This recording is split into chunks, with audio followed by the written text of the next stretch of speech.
How many times are you going to hit that 1,000 quote? God damn it, Ordain. God damn it. But welcome in, guys. Welcome in. Welcome in. How are you doing? How's your Tuesday? How's your Tuesday? Fish. Oh, God damn it. God damn it, Sunstar. Welcome in, guys. What did I do? It's the hitting the quote 1,000 again. Everybody wants to talk about the dick vein. Nobody ever wants to talk about why not the dick vein. I'm in denial. Denial about what? Biggles, go back to work. You're working, Miss Ma'am. I see your ass. I see your ass.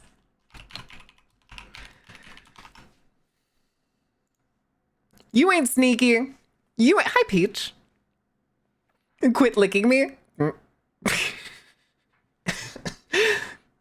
No, you don't? Oh, okay. I'm sorry. I'm sorry. The blob cat is invisible. Did I tell you I got sunburned from the moon Friday night? How long were you outside in front of the moon? Is it a full moon? Are we close to a full moon? I mean, I know it's possible, but Jesus Christ, Carrie. How do you get moonburnt? The light of the moon is the sun's light reflected. So it's just sunlight. It just takes longer and you're much less likely to notice it. Longest I've spent outside in forever. Oh my God. Listen, it's fine. It's fine. By the power of memes, I summoned the man. Oh shit. All right, go ahead. Making a mother of all omelets here, Jack. Can't bread over every egg.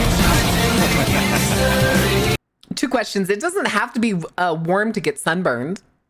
If like you can get sunburned going skiing because snow reflects sunlight. I got sunburned once when I went skiing and it started warming up in the afternoon, so I started taking stuff off. And so I wasn't really covering my face that much, and I ended up getting sunburned under my goggles. You woke me up with a ping, you sassy bitch. You're welcome. You're welcome. Marceline, thank you for renewing your season pass. Holy shit. 2nd month. Let's go. That's what they want you to believe. Oh my God. Oh my God. All right, guys, we got to talk about some shit. I didn't get to talk about yesterday because we were hanging out and playing with Red, so I didn't want to talk about personal stuff or channel side stuff. I have some bad news. It could end up being good news in the long run, but right now it's bad news. Saturday night, I got chewed out. Saturday night. Apparently, I have been too loud for too long, and it is, quote, cringe. And have been given a rule set. They don't want me being loud after they get home anymore. So we're probably going to end up reworking the schedule. We're going to probably reduce it by a day. Days not going to be worked around too much. We're still going to have the same days, but every day is probably going to start at noon going forward. Did they say cringe? Yes, they said cringe. They said they cringe when they hear me yell or when they hear me get scared. So, you know,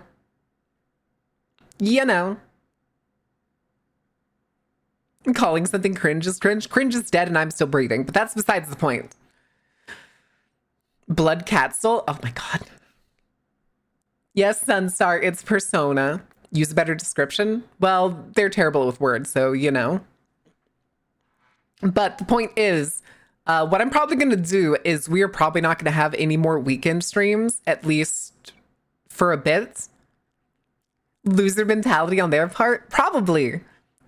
But it's also, I don't want to get kicked out or forced to have to go find a extremely shitty apartment with my current budget. Cringe, but also free. It's a shame, but that's probably what we're going to do. Yesterday wasn't too bad starting at noon. I actually kind of enjoyed it. Tuesday and Thursday, we already start at noon, and all we'd have to do is move Friday to noon, and it wouldn't be that bad.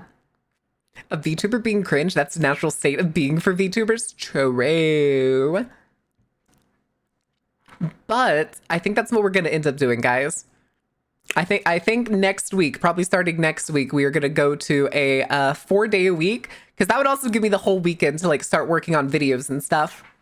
That was like yesterday with us ending early. I went and started working on the script for the first video again. I am taking my sweet ass time with this, mainly because I'm staring at it. I'm like, I hate this. Rewrite the whole thing. Okay, do it again. Rewrite this section. Okay, change this sentence. The video for YouTube. The video meant to go up on YouTube. The video for y'all to watch on YouTube.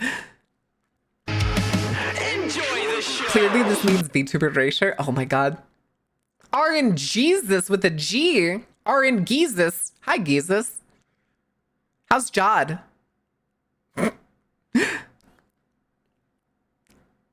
Just do it. I know, I'm working on it. I'm working on it. It's also going to require a lot of like B-roll and stuff. And there's some of the games that like I'm talking about in this video that I'm like, I don't want to play this shit again. I'm going to go steal somebody else's footage because I don't have the footage saved. Unless Sunstar still has like the VOD for like, what is it? Sunstar by some miracle has stored the VOD of like A Quiet Place, or anytime we played Ghost Watchers, like way in the past. Don't say beers in my presence. Correct. It's beer. Beer plural is beer. We know he does. He may. If he still has the VOD for those, for like Ghost Watchers or Quiet Place, especially the like first stream that we did of A Quiet Place. All right, I'll get the gun. Here we go. Flawless. Flawless. Just the bonk. Listen. Sunstar, do you have it? Do you have it? Answer the question. Have you archived it? Put it in my belly. Maybe, maybe not. We have no idea. All right, I'll go ask Axio instead. I'll go ask Axio on Discord later. All right, but that's pretty much it. That's the news. That is the news. We'll probably... I need a medic bag. God damn it. It's file mayhem over here. Listen, it's okay. It's okay. Also, Coco's here. Ordain has a shark. She just came in and like sat down next to me and won't even look at me. She's looking the exact opposite direction while I sit here and pet her. What you doing? Hi. Hi, gorgeous. Hi. You are so lovely. I love my baby. I love my baby Coco. All right. Ooh, Iron Man. Oh, no. All right, guys. I think that was it for news or potential planning or anything. Hopefully that may be a pretty decent schedule going forward if we're going to be working on YouTube videos. We will see how it works. We will see how it feels. It may change in the future. Like once I move, we may like change the days that we stream. But I think 4 days is pretty good. By the power of YouTube, I cast Faye. Got her. Don't forget Psy. Y'all need to go. Oh, where am I typing? Where am I typing? It's not typing in chat. There we go. They're both working towards partner and are very, very close. And God dang it. Listen, it's fine. Hi, Simon. How are you doing? But chat, we have a lot of things we can do today. I have a really stupid video. I say stupid because I think it's stupid on a, let's call it a product from the 1930s. That's really, really weird and only something rich people could make up. I'm too EP sleepy to argue. Go to sleep, Faye. Go to sleep. Here, let's see if I can find a story. Let's see what heinous stories could I find to read you to sleep. I misspelled that.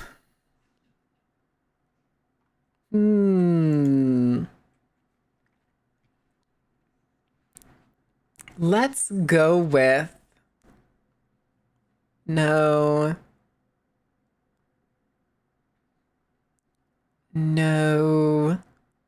The horror in the museum, maybe? No, Herbert West, Reanimator. Oh no, how long is this? This doesn't seem like a short story. Oh, I guess it is a short story. The thing the dude brought said he knew didn't work, but kept because his wife would go into it once every day for an hour and stay quiet. What?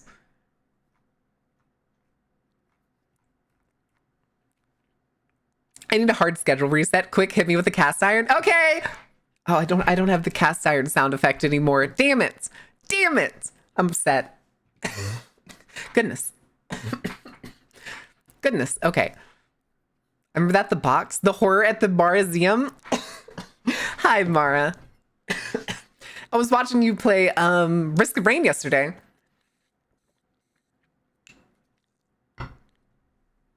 Oh my goodness. All right. Did you have fun playing Risk of Rain? Did you have a good stream yesterday? I put you up on Lurk before I went to the gym, and then you were... Actually, I don't remember if you were still going when I came back. I was watching a little bit before I left because I was uploading something. But oh well. Oh well. Wait, what song is this? Volbeat. Huh. Crappy waiting for items to drop. Were you playing it on random? Were you playing it when it was like the random instead of like picking the items that you want? Is that what it was? Were you doing some sort of like specific farming or anything? I didn't get to stay that long to see if you were going for like specific things. The items on death? Enjoy the show. Generic African, thank you for the follow. What is the generic African? What makes the generic African? There's so many different cultures in Africa. Orgone accumulator. Oh my goodness. I started my true cyberpunk journey on PS5 version of Cyberpunk. The chosen builds 20 body, 20 reflex, 20 tech, 18 cool, and 3 intelligence. I won't need it. That makes sense. A dangerous question, Lamal? It is a dangerous question, but I think that's even more of the point. I think that's the reason I ask.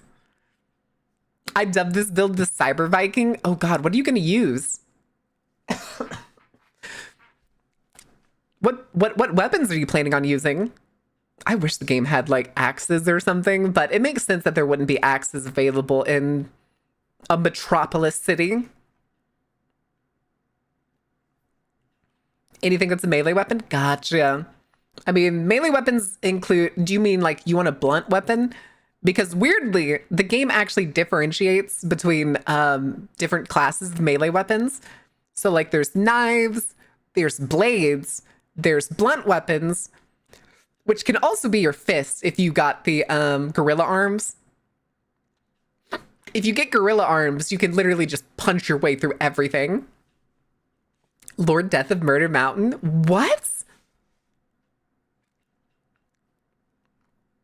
God, I sometimes miss Cyberpunk, but I've played through it so many times that I don't think I could find much more to do. Unless chat just wanted to watch me absolutely murder the city. But I'm over here trying to find some of the other things that we could watch after we look at the heinous video that I have found from the 1930s. Allowing myself one gun to be equipped at any time to be the bow, as Viking did historically use those. I don't think there's any bow. Yeah, there's no bow-like weapons in Cyberpunk. Your best bet is probably to just have a pistol. Because in the game, there's also heavy pistols. Oh, there's a pistol you get early in the game. I want to say it's a Russian pistol, but it is a one shot per magazine, armor piercing, explosive round. That could be your bow. Like the equivalent of having to like reload would be like having to pull back the bow. Yay, city murder. Listen, it's fun once you get to the late game and you're just absolutely fucking ludicrous. Throwing axes. I think there is let me double check. I'm pretty sure there are actually throwing axes. I'm pretty sure there are. They technically count as knives, if I remember right. Axes, list of axes. Yeah, okay, so there are like metal tomahawks, basically. Okay, there's the tomahawk and there's the claw, which are the two throwing axes in the game. Please don't fuck Ludicrous. Okay. Okay, I found all of the classes of melee weapons. So there's katanas, there's knives, there's machetes, there's one-handed clubs, two-handed clubs, hammers, axes, and chainswords. I don't remember one-handed clubs, nor two-handed clubs. Okay. Oh, the list of hammers, there are literally only two. It's the hammer, which is obviously just like the big metal hammer. And then there's the caretaker's spade, which if I remember correctly is actually a reference to Witcher. But I don't think you can get that until the end of the game. Let me see real quick how to get the caretaker's spade. Those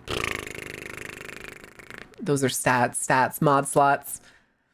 Start the Knocking on Heaven's Door mission. Follow the quest line until you're at the jungle floor of the Arasaka Tower. Head to the central area and find a group of rocks.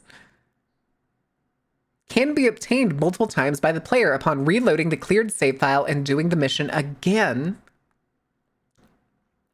Okay. I'm pretty sure Knocking on Heaven's Door mission, though, is a specific ending where you side with Arasaka. I'm pretty sure that's what it is. Yeah, it is. Okay, it is. Yeah, that's the Arasaka ending of Cyberpunk. Hi, Zim. How are you doing? What up, nerd? Listen. Guilty as charged, okay? Guilty as charged. Steel pipes would be one-handed clubs. Yeah, let me see here. I was just looking. Okay, so it's crowbars, the cottonmouth, which is like a cane that you steal from that weirdo. Electric batons. Monkey wrenches, of course, Sir John Falstaff, which is the dildo weapon, Tinkerbell, which is the cattle prod, a tire iron and steel pipe.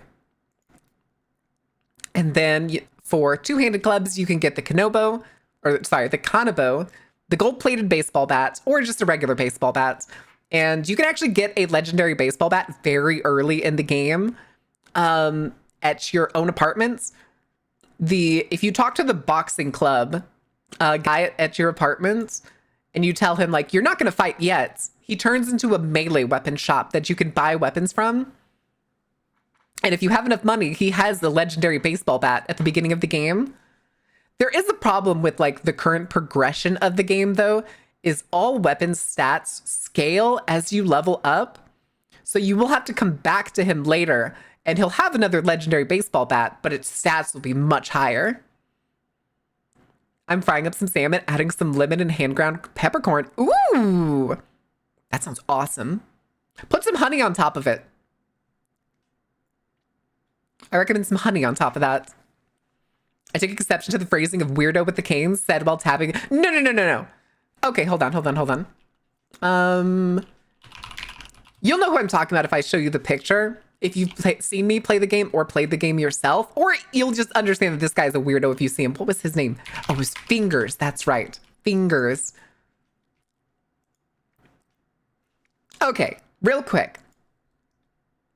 Yoink, yoink, yoink, yoink, yoink. There's Fingers. And you can actually see it. Oh no, it looks like the player in this cutscene already got it. Because it's supposed to be sitting back there on the table behind him.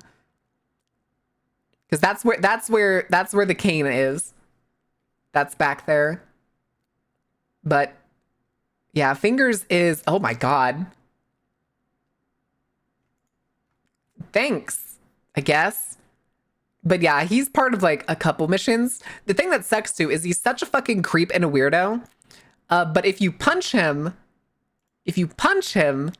then you lose a shop that has extremely unique items in it.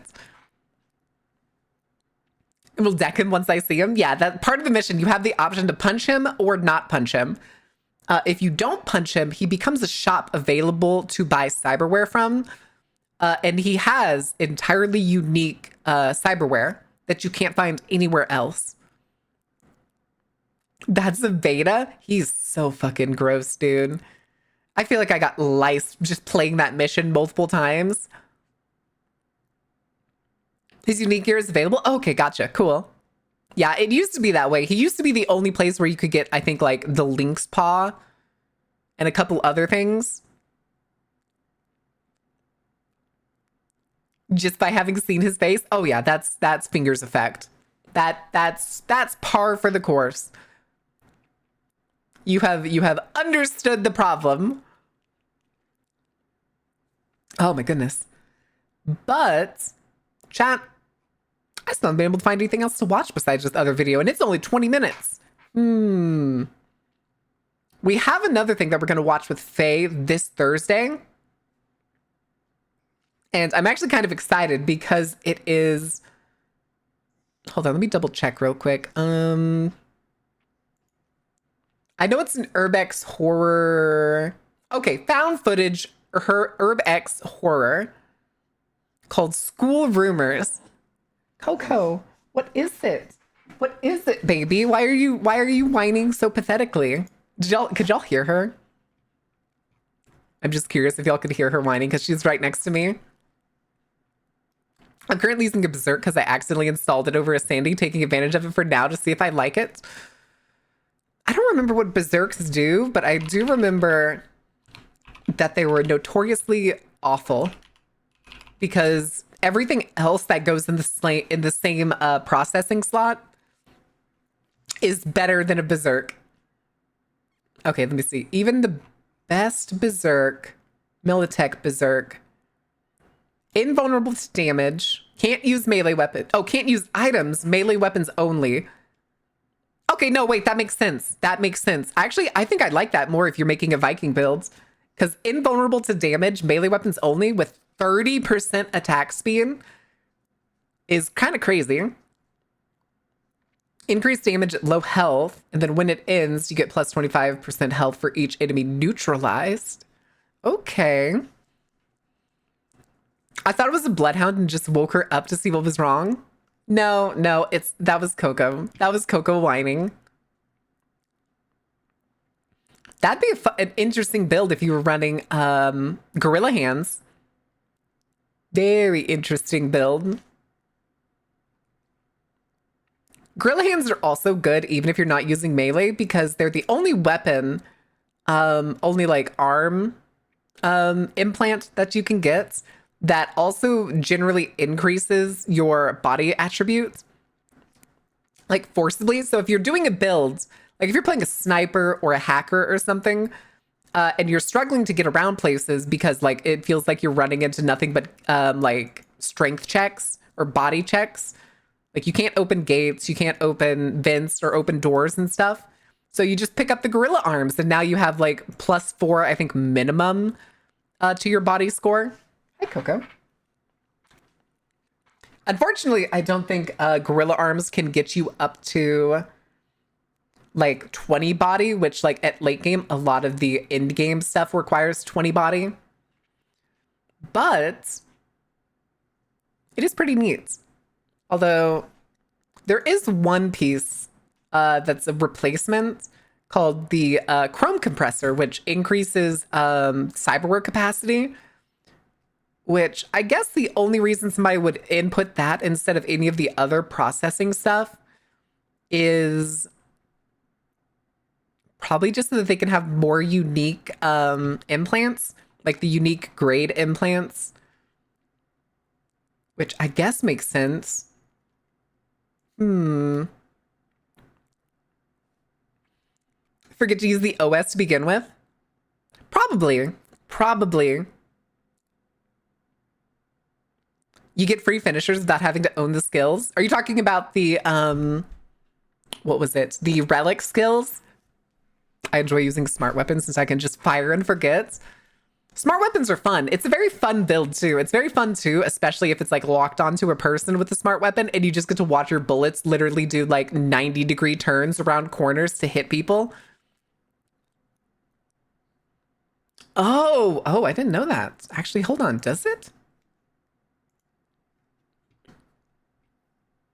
Does Berserk give temporary status effect? Enhances use of physical capacities with melee weapons in various ways. The superhero landing.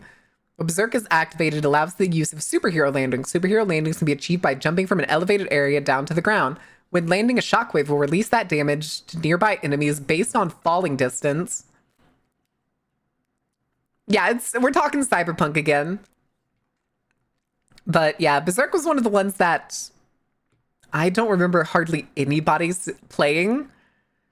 Mainly because like anybody that used it was making a YouTube video about it to be like, all right, guys, we're checking out all the different kinds of in-game operating systems.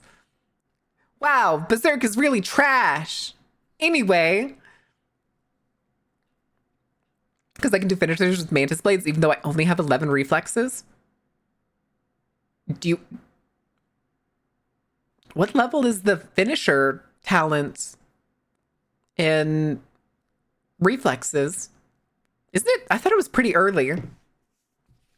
Marmarification beam, since I can't hear shit at the dentist office. You're at the dentist office. What does the marmarification beam do? Oh, I think I know what it does here. Let me just... Ah! Son of a bitch. Son of a bitch. You did this. You did this, Hyper. You did this to me. Ah, oh, never mind. Schmal.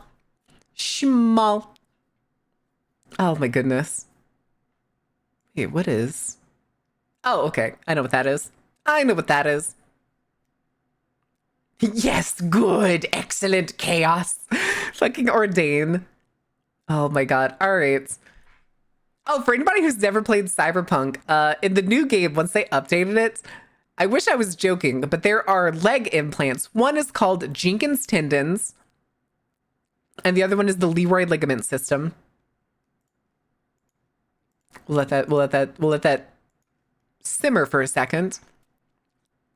Finishers are at 15 reflexes. Okay, gotcha. Hi, Kobold. Okay.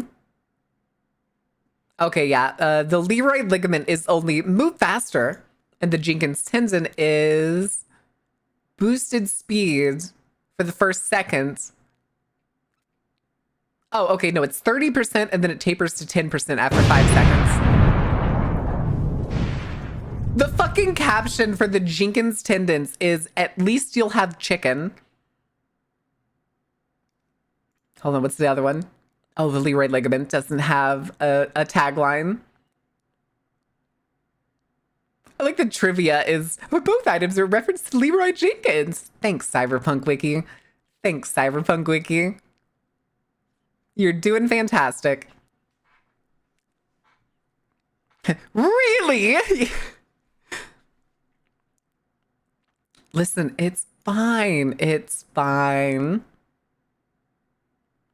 God damn. All right. All right. That's enough looking at Cyberpunk stuff. I still need to look for... Sir? Sorry, there's a trailer that just showed up on my YouTube for something called Engine Fall. And for some reason, the thumbnail looks like a man without a shirt on, but he's wearing like an admiral's cap. Engine Fall. Is that a train? Oh, it's a super train. Jesus. Oh god, do we need to watch this trailer? Chat, do we need to watch this trailer? I kind of want to see what this trailer is about with y'all rather than just talking about it, because it's a 3-minute trailer. It's apparently a 3... I missed Titanfall. You can still go play Titanfall. I kissed Titanfall. Listen, I understand. Uniform fetish? No. No shades. Please and thank you. No, I was more concerned about how it was relevant. But I guess he's the... It looks like he's looking out a big window, so I think he's like the engineer, maybe. But we'll watch the trailer in a little bit. So I have that opened and saved. Ready to go.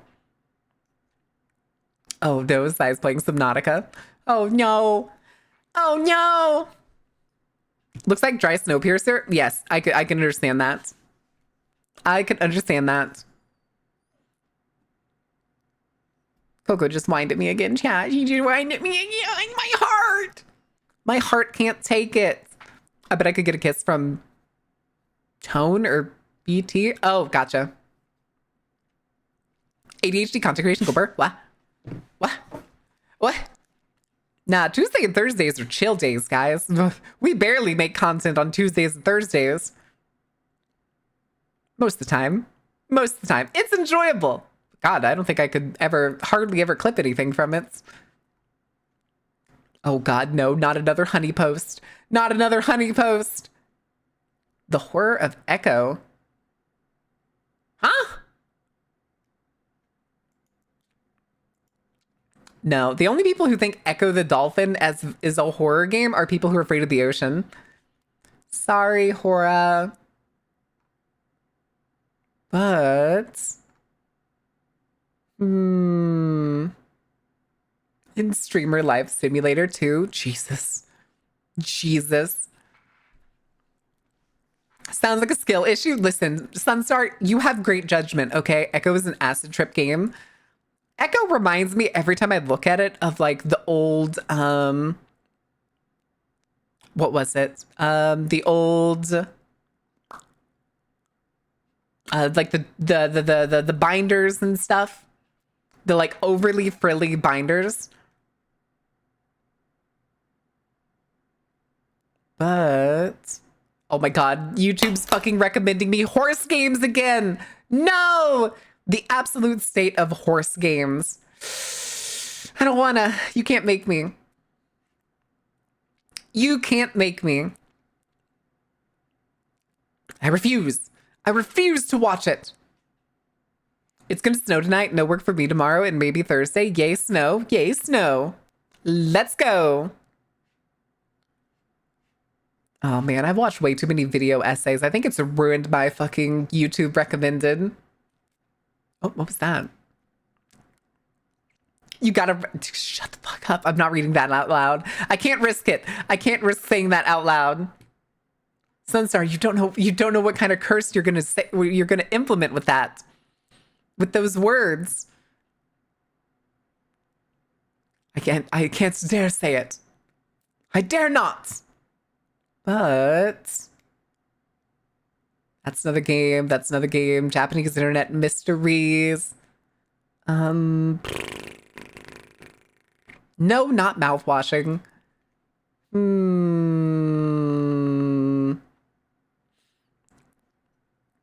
Although the fucking us watching the railway murders has also done a irrevocable damage to my fucking recommended. I have two things here. Murder maps, the most intriguing cases of London, as well as the Victorian household items that were secretly killing people. I cursed that with cute. You can't make me. You can't make me. To have this nervous breakdown, it doesn't know what to suggest anymore. No. You can't put that curse on me. There's way cuter streamers out there than I am. Oh, anyway, we're just gonna go back. The bit is over. Okay. Absolutely not. Ain't no way in hell. Stop screaming! Actually, you know what? Keep screaming. Actually, scream into this jar for me. Thank you for self-care.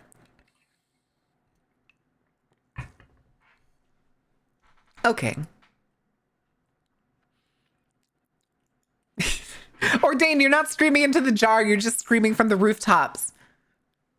Coco, when did you come up and lick me? Kawaii rebrands win? Never. You'll catch me in hell first. Hi, baby. Hi, baby. She's like trying to jump up in my lap, but there's not enough room. Oh my God. All right. Do you save the screams in a jar? We sometimes use them for other things. It happens. I've saved souls in jars, never screams. Hey, listen, sometimes we got to put screams into some of the extra cast members that we make. Okay. Don't accidentally use the, who? Grins, are you admitting to something? Scream NATO? Oh no. Listen, this is why I can't tell Ordain about the cacophonous collection of screams that we collect and put into a reservoir, because he'll go and open it, and then we'll end up with a scream NATO. But I don't want to end up just descending into food again, I don't think. Chat, she's looking at me. We're gonna pretend like she's not there. We're gonna pretend like she's not there. She's invisible. She's not here. I can't see her. We're not gonna say her name. We're gonna say her name because then we'll curse it. Sniper uses piss jars. Grins uses fart jars in combat. You know them top 3 scariest moments TikToks. I made that meme for Ordain. You did? As opposed to the one earlier that Ordain made that was, can you stop casting spells for 5 minutes? Ordain. Come on. It's in memes. It's even slightly higher than that one. Oh, shit.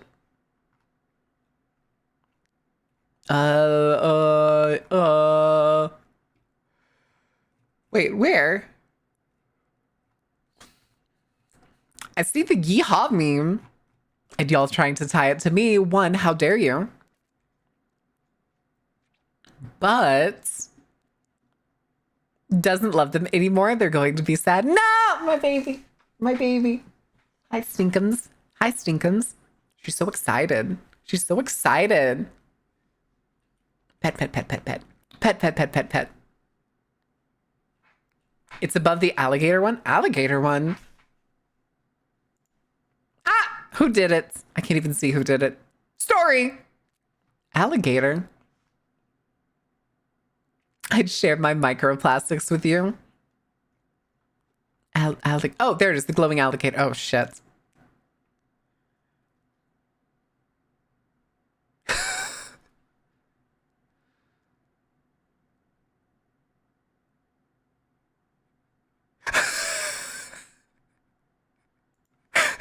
I totally missed that before. I totally missed that before. And stole my schlong wiener. What the fuck? Who cast multiple spells at me and stole my schlong wiener? Christ. Christ. And my dog immediately runs between my legs, demands pets, and wags her tail. That's Coco too. That is Coco too. Wait. Defunct Land After Dark?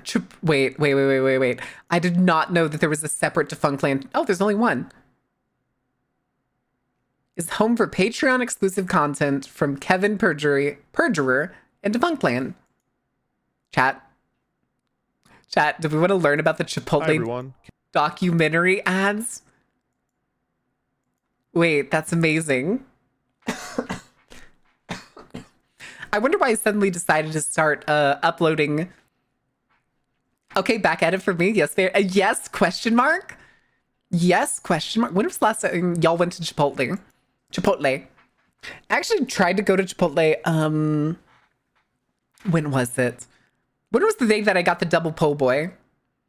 I tried to go the other day because I wanted their like sofritas burrito. And then it was taking so goddamn long. Like, I mean, it took 20 minutes for me to go like 6 feet in the line. And I was like, I'm going somewhere else. And then I went to my favorite Cajun place and I got the double po' boy that day. But yeah, it's not worth it. Don't go to Chipotle. Plus, like, their burritos aren't even long. They look more like a pouch. Yo, what are we nerding? Yo, we nerding here? Yeah, nerding all over the place. It's on the fucking walls.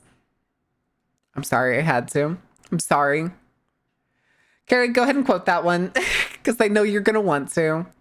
Because I know you're going to want to. But I wanted a burrito. Burrito closest one is all the way downtown. Yeah, prior to that, I couldn't remember the last time I went to Chipotle. Didn't get anything to eat this time. But I do wonder when the last time I had Chipotle was. I've heard they've been like shit's been getting smaller the last couple of years. It's been a few years. I'm pretty sure the last time I had it was before I moved to New England. So it's been at least like 3.5 years. Release is important. Oh my God, Hollow. Listen. Wait, whose emote's that last one? Oh, it's the Norvella. Okay. It's the Spider Girl. Fantastic. All right. When Qdobo, we don't have Qdobo here. I think the only place I've seen a Qdobo is in an airport when I was flying. Also, how long have these been gone? 3 minutes. Okay. Chipotle is mediocre. Chipotle is exceptionally mediocre. And they increased the cost of guacamole. I actually looked at the sign that they had for it while I was there. And I remember guacamole being like 90 cents extra. Now it's $2.30. Two whole fucking dollars for a tiny dollop of guacamole. My ass is going to get an avocado at the grocery store at that rate. I can get an avocado for like 70 cents. And sell larger things and take over the market. That's why I go to a local place and they have like their new like grande burrito. It used to be the Cali burrito, but they changed it recently. And their burrito is actually 1 big and 2 long. Thank God. Thank God. No, that's not even the Chipotle thing they were doing that before Trump was even elected president. That's not new. That's not new. Chipotle's been shrinking the size of their shit for, God, years, continuously. Big and long, thank God. Right. Write that down. Write that down. Write that down. It's fine. It's fine. Oh, correct. They basically started at like one size and have always just downsized every year. God, hold on. Does anybody remember the like really cringy videos that people would do because they were upset that Chipotle was like shorting them? So they would make a video of them going into Chipotle and essentially berating the ever-loving shit out of the employee to give them more to make their burrito bigger. And then they get to the end of the line after the person has like wrapped their burrito and packaged it and it's like, you know what, never mind, I don't want it, and then just leaves. And that was a video trend for a long time. America moment? Correct. Correct. And it was always like shithead, like outrage streamers and shit. Just the worst.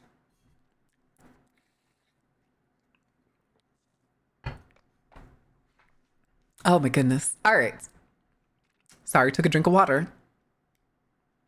Oh, did I show it on stream? I wouldn't doubt it. I wouldn't doubt it. I think there was a day where when we were learning about like outrage stuff.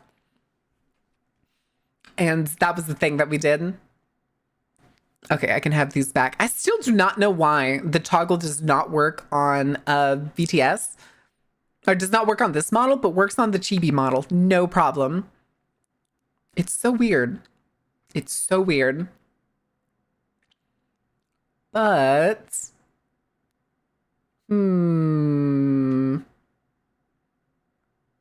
not Morse code nonsense.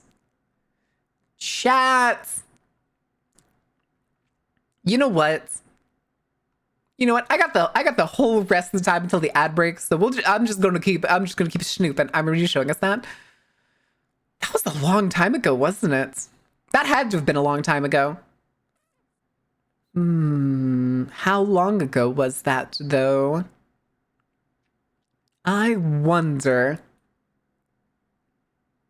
That had to be like 2 years ago? A year and a half? How long ago do you think that was, Stevie? Vibe check! Oh, shit! Hit the fucking deck! Whew. Are they gone?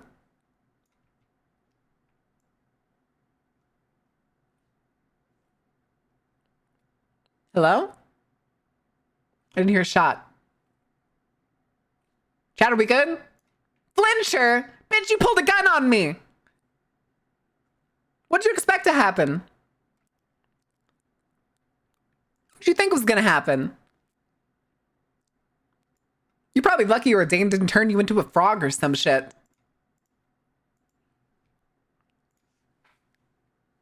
Get up. Hi, Jacob. How are you doing? Welcome in. Welcome in. Holy shit, hit the deck! Sorry. I'm sorry. I just really like that bit. Everybody loves a good old get down, Mr. President.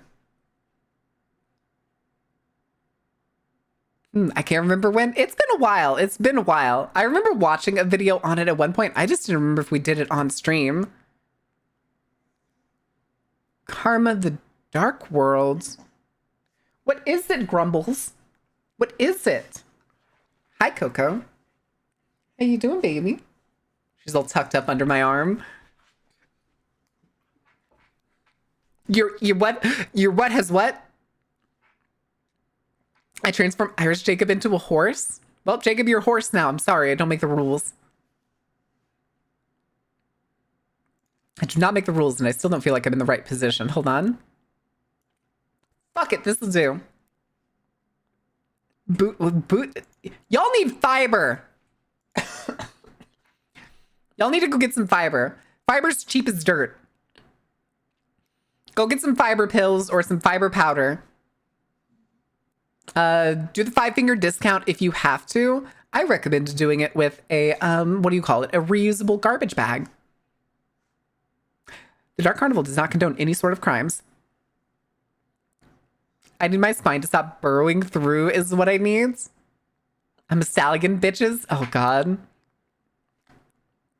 Y'all eat shit bricks? What?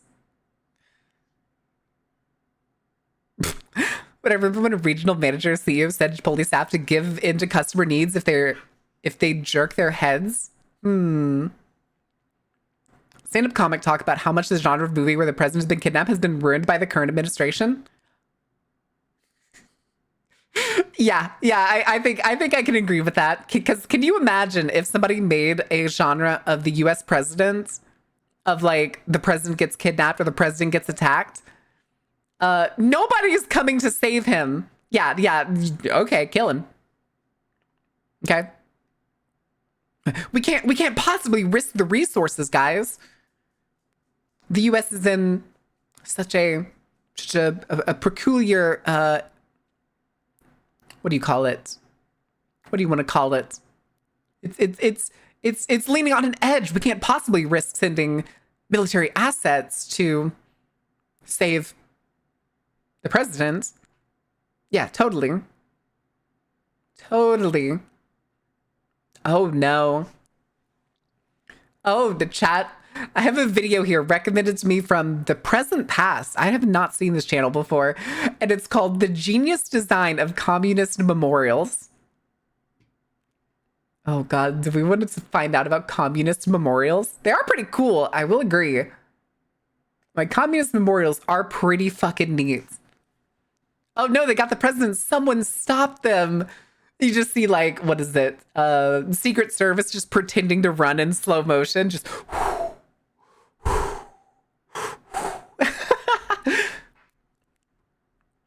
Oh, I've seen that one. Is it good?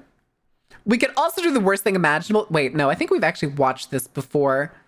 Wendigoon has a video on kudzu. Do y'all remember us talking about, note, it's just the Yugo memorials? Are those the ones he talks about the entire time? He talks about like the Yugoslavia memorials. Or Dane, what are you doing with that bomb?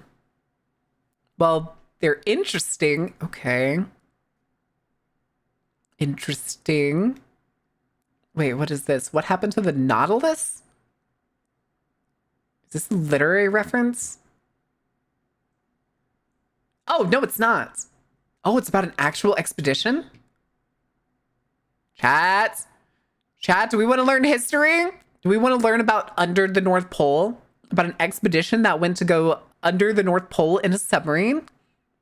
Wait, that's a good emote too. What? God, we are so all over the place. All right, we got 5 minutes till the ad break. So that's where Santa went. He joined the League of Extraordinary Gentlemen. Correct. Searching for the lost city of Z.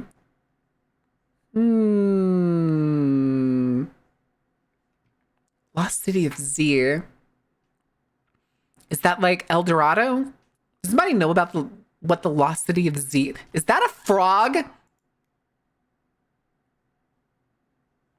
Wait, that's such a good jam emote. What song is this? Oh, I don't want to stop. Okay. Froge! It is Froge. It's Puffy Froge. If D's nuts. Oh my god. Okay, hold on. I'm looking up the city of Z. City of Z. Lost City of Z. That's an Amazon. Wikipedia. The Lost City of Z is the name given by Colonel Percy Harrison Fawcett, a British surveyor of the early 20th century, to an indigenous city that he believed has existed in the jungle of the Mato Grosso state of Brazil. Based on early histories of South America and his own exploration of the Amazon River region, Fawcett theorized that a complex civilization had once existed there and that isolated ruins may have survived. Fawcett and two companions disappeared during an expedition to find evidence of the hypothesized civilization in 1925.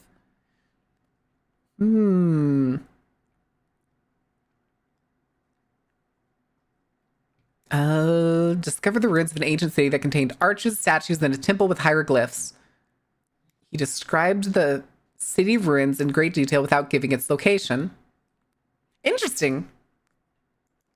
Okay, so it seems like it's a one-off thing. It's not something like El Dorado where like everybody's like, we gotta find it. We must find the city of gold. No, this is already a like seemingly dead civilization. Coco, why do you keep licking me? What is it? What is it? I'll take you out at the commercial break, baby. I'll take you out at the commercial break. It's fine. It's fine. All right, who stole my bats? Dorothy! How could you? How could you? What did I do to deserve this treatment? How could you do this to me? Desert rain frog? I know, the desert rain frog's so cute. It's a sonorous war cry. Coco, no. Stop licking me. I love you, baby. I love you, baby. Hi. Oh, she just tried to jump and lick my face. Oh, good Lord. Oh, good Lord. We'll go out in a second, okay? You gotta last 2.5 minutes. You just have to last 2.5 minutes. It's fine. It's fine. Wait. Chat, do any of y'all know what Bright Sun Films is? Out of curiosity, do y'all know what Bright Sun Films is? That's a long time. It's forever, okay? It's forever for dogs. I know, she counted. It's okay. No. Okay, hold on real quick. Bright Sun Films is a channel I used to watch for shits and giggles. They often do, they'll do like bankruptcy stuff. They'll do urban exploration stuff. They do like abandoned structure stuff. Friends! Hello, Coco. How are you doing? How are you doing back there, Coco? Where'd you go? What are you doing? What are you doing? Are you okay? Grins wants to know if you're okay, Coco. Here, can you talk into the mic for me, Coco? No. Oh, shit. She unplugged my headphones. Hold on a second. It's been hours. Okay. Yeah, she came around to my side where I have my headphone cable sitting. But yeah, Bright Sun Films does like history of like abandoned places. So like one from like 5 months ago is the Schlitterbahn, Kansas City, which I don't think that's the one where the boy got killed. I think we did watch one time their video on Marinelands.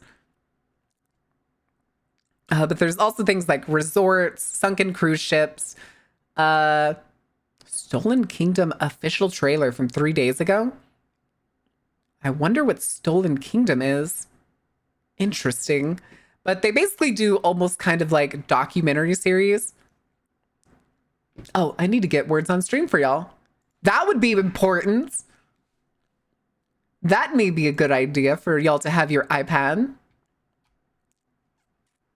Load, damn you. Okay. All right, we should be good on that. Let me go hide in my corner. Hi, chat. Coco Eternal Vlog. It's been hours. Oh, hello. That wasn't me. Who was that? Coco? Was that you? You got a poops? You gotta go make a poops? Are you gassing? All right. Ad break's gonna start any second, guys. I'm gonna go ahead and give y'all the words on stream. And I'll be back shortly. I'm gonna go take Coco outside for a little bit. And then I'm probably gonna eat some cured meats and crackers because I'm getting a little peckish. But we'll be back.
All right, chat. Sorry that took so long. Good song. Good song. Oh, also I get to have these back. They're mine back. They're mine again. Coco did her business. I had some meat snacks. I refilled her water. All right.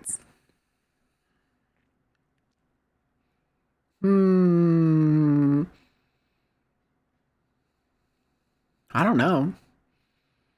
Words. Words are hard. Lobe. Lobe. Lube.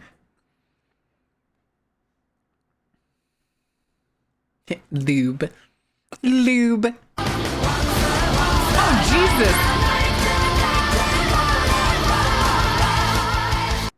Okay, well, that was some timing. Holy shit, guys. You'll start a hype train. It's my birthday. Here, have some bits. Well, happy birthday, Ginger Ale. Are you going to go have a good time today? You're going to go eat something delicious, have a nice drink. And Lobo, like the, Robo. Oh, nope, doesn't seem like it. Doesn't seem like it.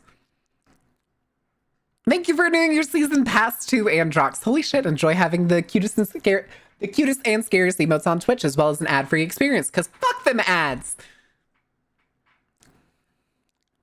I'm sorry, I kind of squeaked there a second.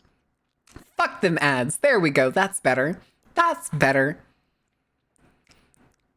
I made me red velvet cupcakes and then gonna make me a nice steak as a treat. Ooh, oh, red velvet cupcakes sounds so good. I probably have enough ingredients in this house and like the pantry to make some baked goods. I should probably look around. I kind of want to make a cake. Or, oh, I don't have anything for brownies. Shit. Damn it. I want to make like really thick, gooey brownies, but I don't have any of the chocolate chips anymore. I think somebody else ate all my chocolate chips. The chocolate chips that I bought back for the Carrie burger were supposed to be in the pantry, but I have not been able to find them ever since. You ever made lazy cookies? No, I don't know anything off the top of my head as like lazy cookies. Are they like those no-bake cookies that are like kind of gooey? No brownies for chat? I'm sorry. As I call them, brookies. Huh, brookies. Name mention, I hear, yeah, the burger. The chocolate chip burger. I got homemade cream cheese frosting chilling in my fridge. Ooh. You're going whole hog on this. I like it. Fairbanks! How are you doing? What trouble are you getting into? The one that you liked, it was shockingly good. I forgot what else I put on it. Oh, I made like caramelized onions and stuff on it. Yeah, I put like caramelized onions and everything and basically made like kind of a sweet burger. Hi, View. How are you doing? Ordained, what you looking at?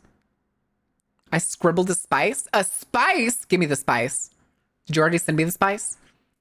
Yeah, so if anybody wasn't here for the Carrie burger, it was another thing from the marathon that I owed y'all, which was essentially the only condition was make a burger with the ingredients that Carrie has, and then I could add anything else I wanted.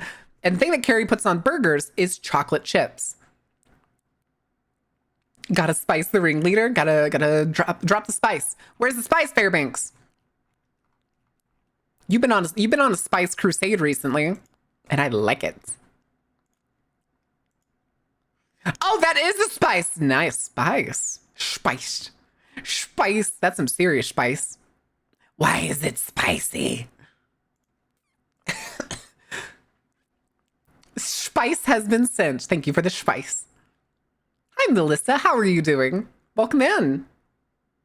But I think we're good. Chat, are you ready to see the abomination that I specifically saw this like 2 weeks ago when the video came out. And I was like, I'm going to save this to watch with chat because I think it's either going to be really weird, really funny, or just a really odd like history moment. Enjoy the show. Night of trousers. I mean, I'm kind of wearing trousers. Is that why you're here? Are you the traveling trouser police? Are you here to make sure VTubers are wearing their pants? I'd hate to tell you, most VTubers don't wear pants. A shocking amount of VTubers don't wear pants. Most VTubers don't wear pants. Anyway, just the not so humble exemplar fantastic pants. Hell yeah. Hell yeah. I like my fancy dress. Thank you. Hey, you still need to wear pants. Your whole booty is out. Can't go having that shit. Have you walking in a room and your ass coming in 5 minutes later. Let that booty be free. No. No, you must contain it. For others cannot contain the majesty that is your booty. And then there's Fairbanks' booty, but Fairbanks is always wearing at least spats. Free the Octobutt. Oh my god. Imagine hashtag free the booty 2025. Imagine's down in a skirt. Hold on, let me see. Do I have art events? I think I do somewhere. Let me see. I have to double check the Claude ones first because I'm pretty sure Claude. No, Claude has actually given me pants every time it's been relevant. Every time it's been relevant.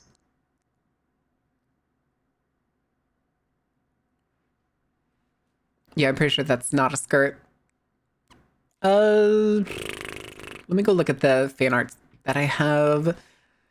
I think I have Old's made art somewhere. I think I do. Flood the folders. Weirdly enough, I think I have some office. Oh, wait, I have one. I have one. It's... Which one of these is better? We'll go with this one. This was actually made by Valk.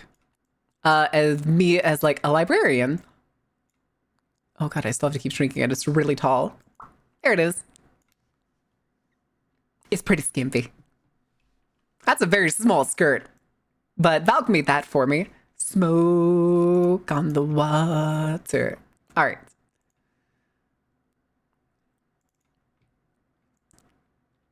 But I do have all of the dress stuff from Faye, including the this one.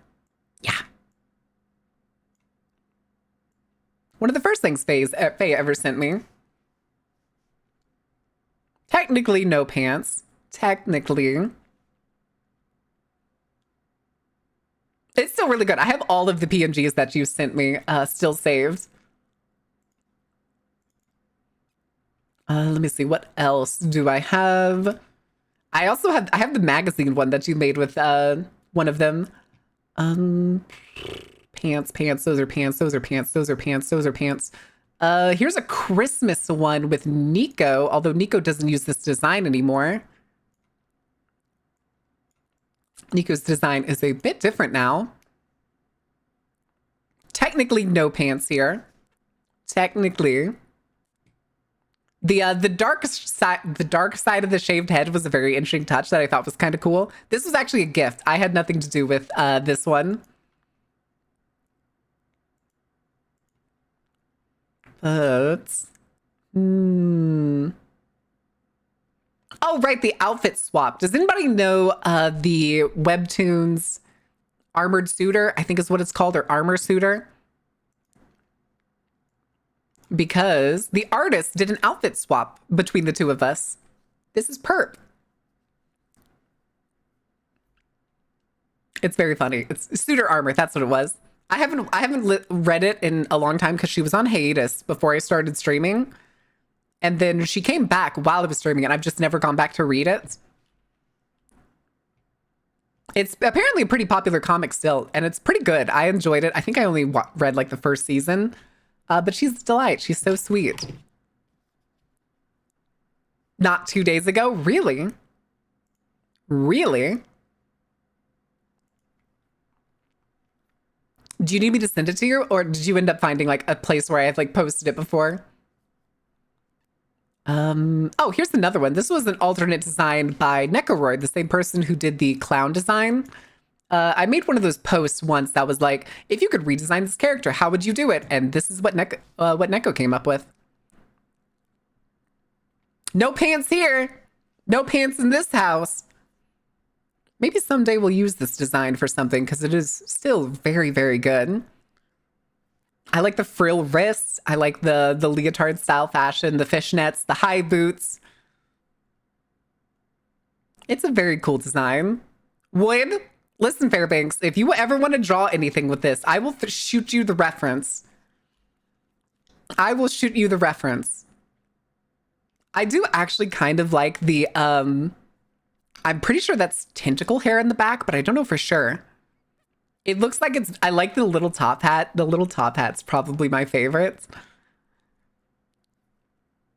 But I like it. The paleness too kind of like adds to the character being like a horror character. Maybe I could do this for like a Halloween costume one year when I have like enough prep time. I wonder if I could get Foxid to make a 3D low poly model of this. It's very good. Nitoroid or Necroroid was crazy good at designs. I love their designs so much. There's actually a design floating around somewhere of a friend who is essentially mocked up to look like a fortune teller for my carnival. And it's really great. It's a really, really great. Necroroids. Let me see. It's still looking... Well, that's a bikini. I can't show y'all that. That's me wearing toast from Zebby's little video of I Like Bread. There's this one that somebody got me once. It's me as the little ghost. I'm just a little guy haunting you over your shoulder. Is almost done. Ooh. Bikinis, I shut up. It was a joke. It was the joke art that a friend made while he was learning to do art, okay? Shush. Shush. Instead, you can get the clawed one. Oh, whoops. Too big. Too big. Still too big. Oh my God. Clawed. Hey, hold on. Right click. Transform. Up. Fit to screen.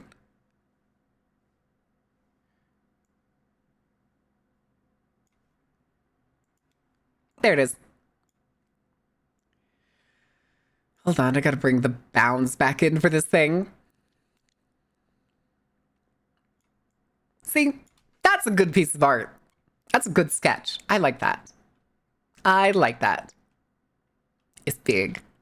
It's big. Working, looking as usual. Hi, Kono. Thank you. All right. Let me see what else is hiding around here. Mushul. Yeah, mushul. I'm tempted to go to the artist who made Base 2.0, and we're probably going to end up redoing the model from scratch because they already offered me a discount for how long the first one took. And the fact that Rin did not, in fact, use the nude base for 2.0. So there's no reason to be like, oh, okay, I need to stick to the nude base. No. Is it tempting to steal Marin's abs? You can certainly try. I do still have Fairbanks' poster saved. And then I do have Sophie's art. It's kind of like chibi art-ish. Oh God, this is... Okay, hold on. There we go. Oh, whoop. Whoop, moving the wrong thing. Sai's in here. Look at Sai down there at the bottom. There's me in the center. Then there's a bunch of other of Sophie's friends. I love that Gloop Queen is in here. If y'all don't know Gloop Queen, she's fucking hilarious and makes like amazing like little 3D things. She's fantastic. Gloop is hilarious. It does not get nearly as much praise as she deserves. But that's pretty much it for non-pants stuff? Question mark? Pretty sure. Oh no, I do have the dresses and stuff that I posted previously. I don't know if that's in the fan art section. I don't think it is. I think it's elsewhere. In fact, I'm pretty sure it is elsewhere. I'm not going to bother going through the Halo folder. We're not going to look through the Halo folder. Here, the Bambi folder. Okay, yeah. Okay, so I do have stuff in here that's like this one. This was a PNG that I used for the Monster VTuber awards that I actually ended up winning an award for Community Builder, I think, which still feels insane to me because I was up against Eldritch Grandpa and a guy that had like essentially conglomerated all of the skeleton VTubers into a group that I may or may not be redrawing for you. Let's go. Okay, hold on. Where's that poster? I have it. There it is. There's the Fairbanks poster. It's so cute. I love it so much. Gives the Slay the Princess vibes. Wait, really? Which one does? Wait, which one gave the Slay the Princess vibes? The eye one? This one? Give me your new ref. All right, hold on. On it. Spice.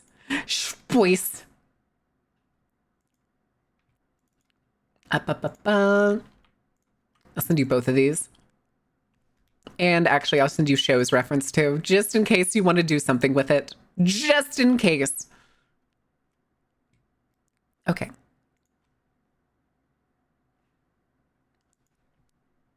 Get up and teach us instead of handing us a freaking packet. Yo, wait, what? What are you on about? What are you on about, real fam? What are you on about? What's the word? What's the problem? I think this is mostly TOS safe. Chat, do you want to see the rudimentary... Here, I'll give you all the context really quick. So this is Bambi. Bambi is an artist who makes cute, fluffy stuff. And we had a running joke at one point that Bambi was the one person that had a body pillow of me. And so the running joke at this point was like, I'm trying to remember the exact interaction because it was a Twitter interaction at first. And we were like, I'm trying to remember what it was. I think it was at the poll of what our first movie night was going to be, whether we were going to watch classic horror movies or watch The Greatest Showman. And she came in and said, she was like, oh, Baron would look so cute in like a bunch of The Greatest Showman outfits and stuff. And I was like, and then I said, damn, if only I knew a really talented artist who really loved my character and could possibly draw that. And she made a doodle. This was not the original one that she posted, but she posted what was essentially a goofy little sketch version of this. That was like, I have no idea what you're talking about. And at one point I asked her if I could share it with friends because I thought it was so funny. And she redrew it into this. This is what she redrew it into and like made it like more detailed. Let me see really quick because there's a full version. There it is. Anyway, put that away because now I see that there's so much hip going on in there. Can't risk that. We're not risking that. But she actually did end up drawing the, what was it? This one. The Greatest Showman characters. Yeah. Okay, my leg transform is like really fucky now, and I don't like it. Where can we find her art? Her name is on Twitter. If you want to find her, it is Bambi's Art Corner. She doesn't upload art that often anymore. She was more around when I first started, and now she's been like crazy busy. Yeah, when I did the fit to screen, the transform got really fucky. All right, let's put this away. That's enough looking at art. That's enough distraction of looking at art. Thank you, boo. I smooch your face. I smooch your face too. I smooch your face, and then I smooch all your cats. Because your cats are lovely. Because you have so many cats. All right. Chat. Do you want to see the monstrosity that I've brought you? Or actually, do we watch the Engine Fall trailer first? Because I'm curious what this game is. Chat, what's the verdict? Listen, we have Engine Fall trailer. That's a cockroach. Being busy is never a bad thing. The thing is art is more of something she does for fun on the side. I think she has a full-time job, or at least she did at the time that we were regularly talking and hanging out.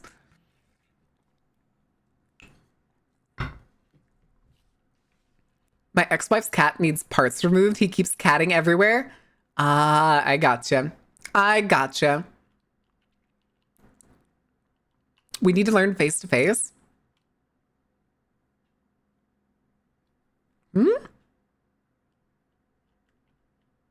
I still don't understand what you're on about, real fam.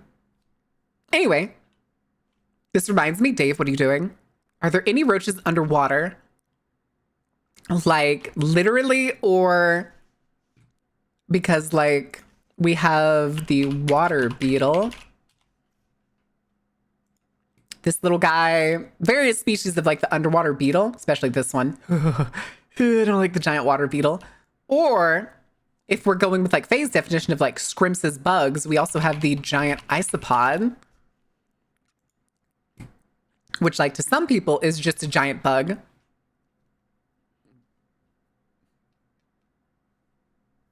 Shrimps is bugs. Shrimps is bugs. All right. Let's see what this trailer is. Actually, fuck it. Fuck this trailer. I don't know anything about this game. Fuck this trailer. Chat. Weird shit. Time to learn about jungle yachts. What the fuck are they? I don't know.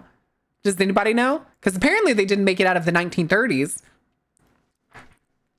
Fried bugs. Listen, fried scrimps is good, okay?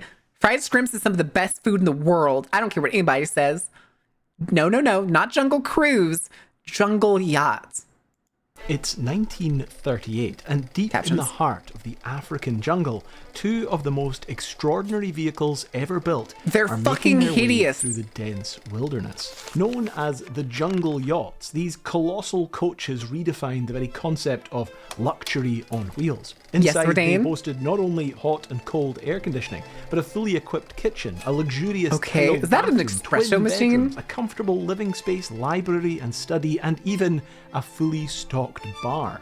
But just who created these remarkable machines, and why, and how, in the midst of the Second World War, did they end up going from luxury exploration barge to a mobile jungle hospital? Well, this is the story of Attilio Gatti's African jungle yachts.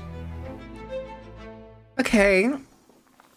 Attilio Gatti was born in Voghera, Italy in 1896. I don't think I trust a book called Here is Africa made for white people. But by the 1930s, he had begun to make a name for himself for his adventures and expeditions. Yachts, boats, shrimps, and bugs. I'm sorry, Faye. Yeah, it's basically an RV. It is basically an RV, Fairbanks. A savvy storyteller and rode a wave of interest in the mysteries of the African continent that had gripped audiences in Europe and North America since the late 1800s. However, unlike the popular depiction of a prototypical African big game hunter, Gatti's work was increasingly focused on a growing interest in it's the fucking jungle unicorn. It's so cool. Africa's unique landscapes, animals, They're big. They're cultures. so much bigger than they look. So here's something interesting. A copy of Picture Post. Now, if you haven't heard of Picture Post, it was a little bit like Britain's equivalent of Where are your gloves, Time sir? or How Life old is magazine. that Picture Post issue? Callum Archives. This particular one comes from April 13th, 1946. Gloves! And I actually bought this because I became fascinated by this island called Ruad, which is off the coast of Syria. It's one of Syria's few islands, I believe. And it has this fascinating history of shipbuilding. But anyway, the interesting thing I is, thought you said Ruad. I was like, this is Ruad sounds familiar for some reason. Gatti's expeditions in Africa, or Commander Gatti, as he was known. And I think this article also helps illustrate Gatti's approach to photography. Would never purchase one of those vehicles. And this move away from it's probably for people who have more money than sense, and then it was in the 1930s. So you know.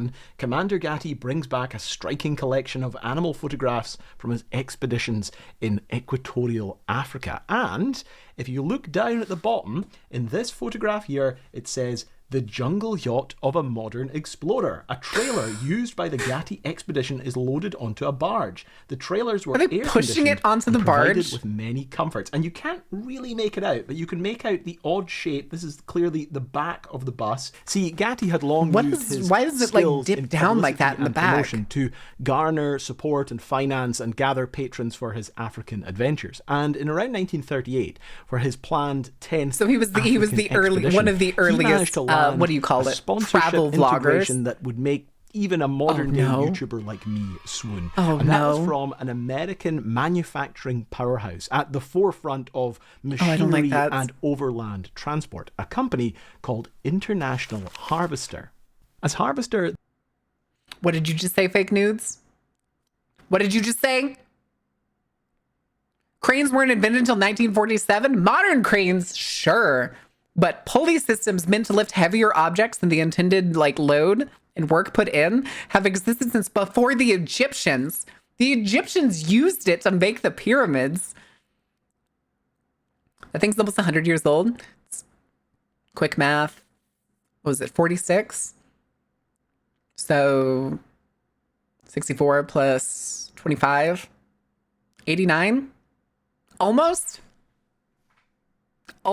themselves would promote in their 1938 company magazine. They provided the expedition with a range of trucks and trailers. But wait, I'm stupid. I've been way off on that math. The jungle yachts described by the company the Egyptians also used cranes for irrigation. True. Conveyances ever put on wheels. Responsible for the luxurious design was Count Alexei. Yeah, you're probably thinking of motorized American designer ones, famed dudes, for his right? lavish, I'm guessing futuristic, motorized cranes. streamlined designs.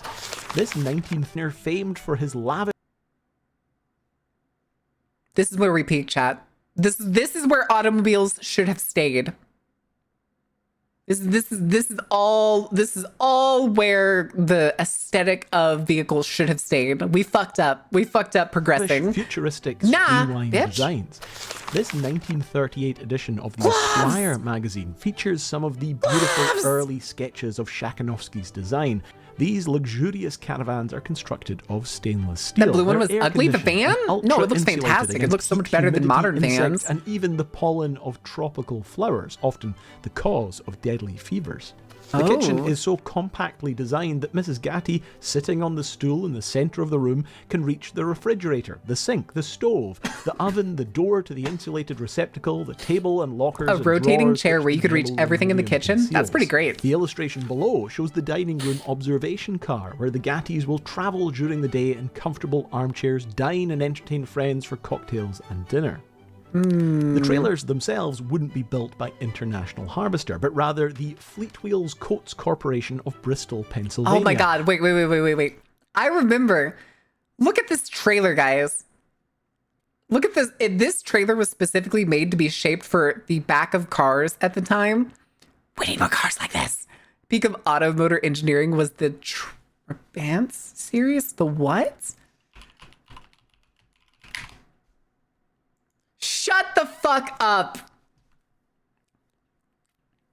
Dave. Okay, maybe. But also, we need to bring back these sleek back cars.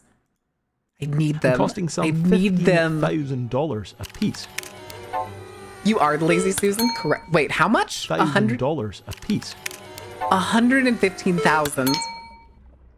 Manufactured from stainless steel and welded as opposed to the more typical riveted construction of the day, each trailer would be towed by an International DS-30 tractor, equipped with a 6-cylinder petrol engine and capable of producing some 84 horsepower. A tractor that looks like a truck. The tractor units were also styled in a streamlined fashion to match the trailer, and combined, each tractor and trailer unit weighed in at a staggering 9 tons. What year? The 30s. The 1930s. 115,000. Hold on, can we do that? Can we do that math? No.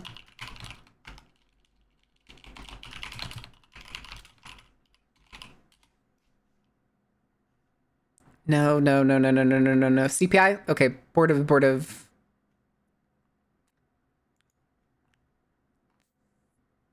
This was 38 was where it showed up in the magazine, so we'll go with that. 150,000. 202.5 million. Here, we'll even check the like 46. That's not better. That's just 2 million. If we skip through the 30s. Good Lord. Good Lord, I hate that. 1,500 watt generator per trailer. Each featured full electrical lighting and cutting-edge radio sets, a technology Gatti was keen The to full-size pioneer on his Brigadier. adventures, and communication between the two trailers could be achieved by telephone. Like, this is definitely One a trailer modernized contained the sitting model, room, just along because with a like they didn't have the lavatory, furniture dining and table, stuff for bar, it. and kitchen. The other trailer contained 2 single bedrooms for Gatti and his wife, along with an opulent tiled bathroom. As a squire noted Tiled on the bathroom? layout, the 2 gadgets on the side of the tub are Also, hold on a second. Look at this bathroom on the bottom right next to me. I kind of want that bathroom. Black tile, dark red, like floor tiling and enameling for all of the... Yes. Yes.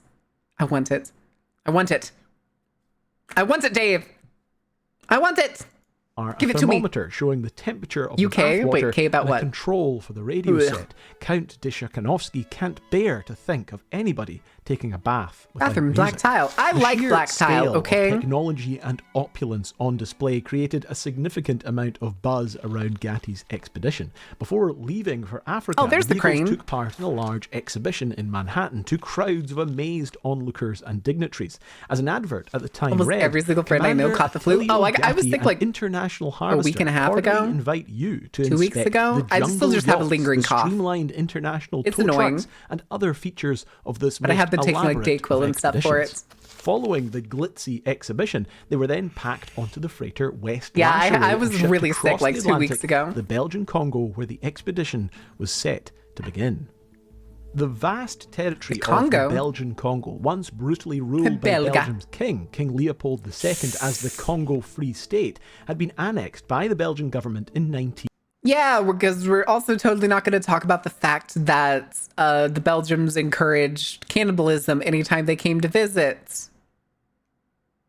Anyway, 08, following international condemnation and Birds the Next to untold Judas in horrors Hell, and yep. abuses inflicted on the native population over decades of Amputations. rule by the king's regime. By the 1930s, the Belgian government, despite continuing to rule and exploit the territory, was now eager to rehabilitate the Congo's image as a model colony to attract more investment and tourism to the region. Don't look too close, there's Gatti's titties in there. unique brand of popular science and attention-grabbing We did not talk expeditions about made him the Leopold. We do perfect here, 'cause he's a propaganda fucking tool for monster. such efforts, and the Belgian government and had things that quickly people lent its did own support here in the to the Congo planned is still 18-month fucking heinous. expedition.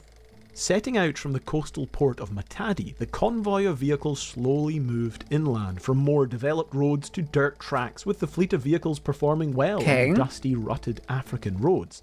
International I mean, Harvester, yeah, you're keen to using capitalise tractors, on their basically. investment, had sent a large You're using film a crew to tractor document with a the fucking journey, truck and were soon chassis. promoting their film about the ongoing expedition in a movie called Jungle Yachts of the Belgian Congo. A movie. Dun-dun, dun-dun, dun-dun, dun-dun, This time dun-dun. it is a completely motorized As bounty safari, rewards, so people begin including chopping two off of hands the as most currency. Yep. amazingly modernized luxury trailers ever built Here. in any. You also can't forget that we talked about this once. And there's multiple recorded stories, both from explorers as well as people who came to Belgian Congo, that they were so influenced by just the heinous practices there at some point that when they were offered, like, both women and like children, they didn't understand what they were being offered on that night, and they would be given essentially what was a feast at the end of the night, and then they would never see the people that they had essentially saw in the lineup and picked. And their journals essentially go on believing that they wholeheartedly engaged in cannibalism at many of these colonies. Why do almost all these old movies have that voiceover? It's classic, okay? It's classic. Yeah, you didn't know that? Making the mother of all omelets here, Jack. Can't spread over every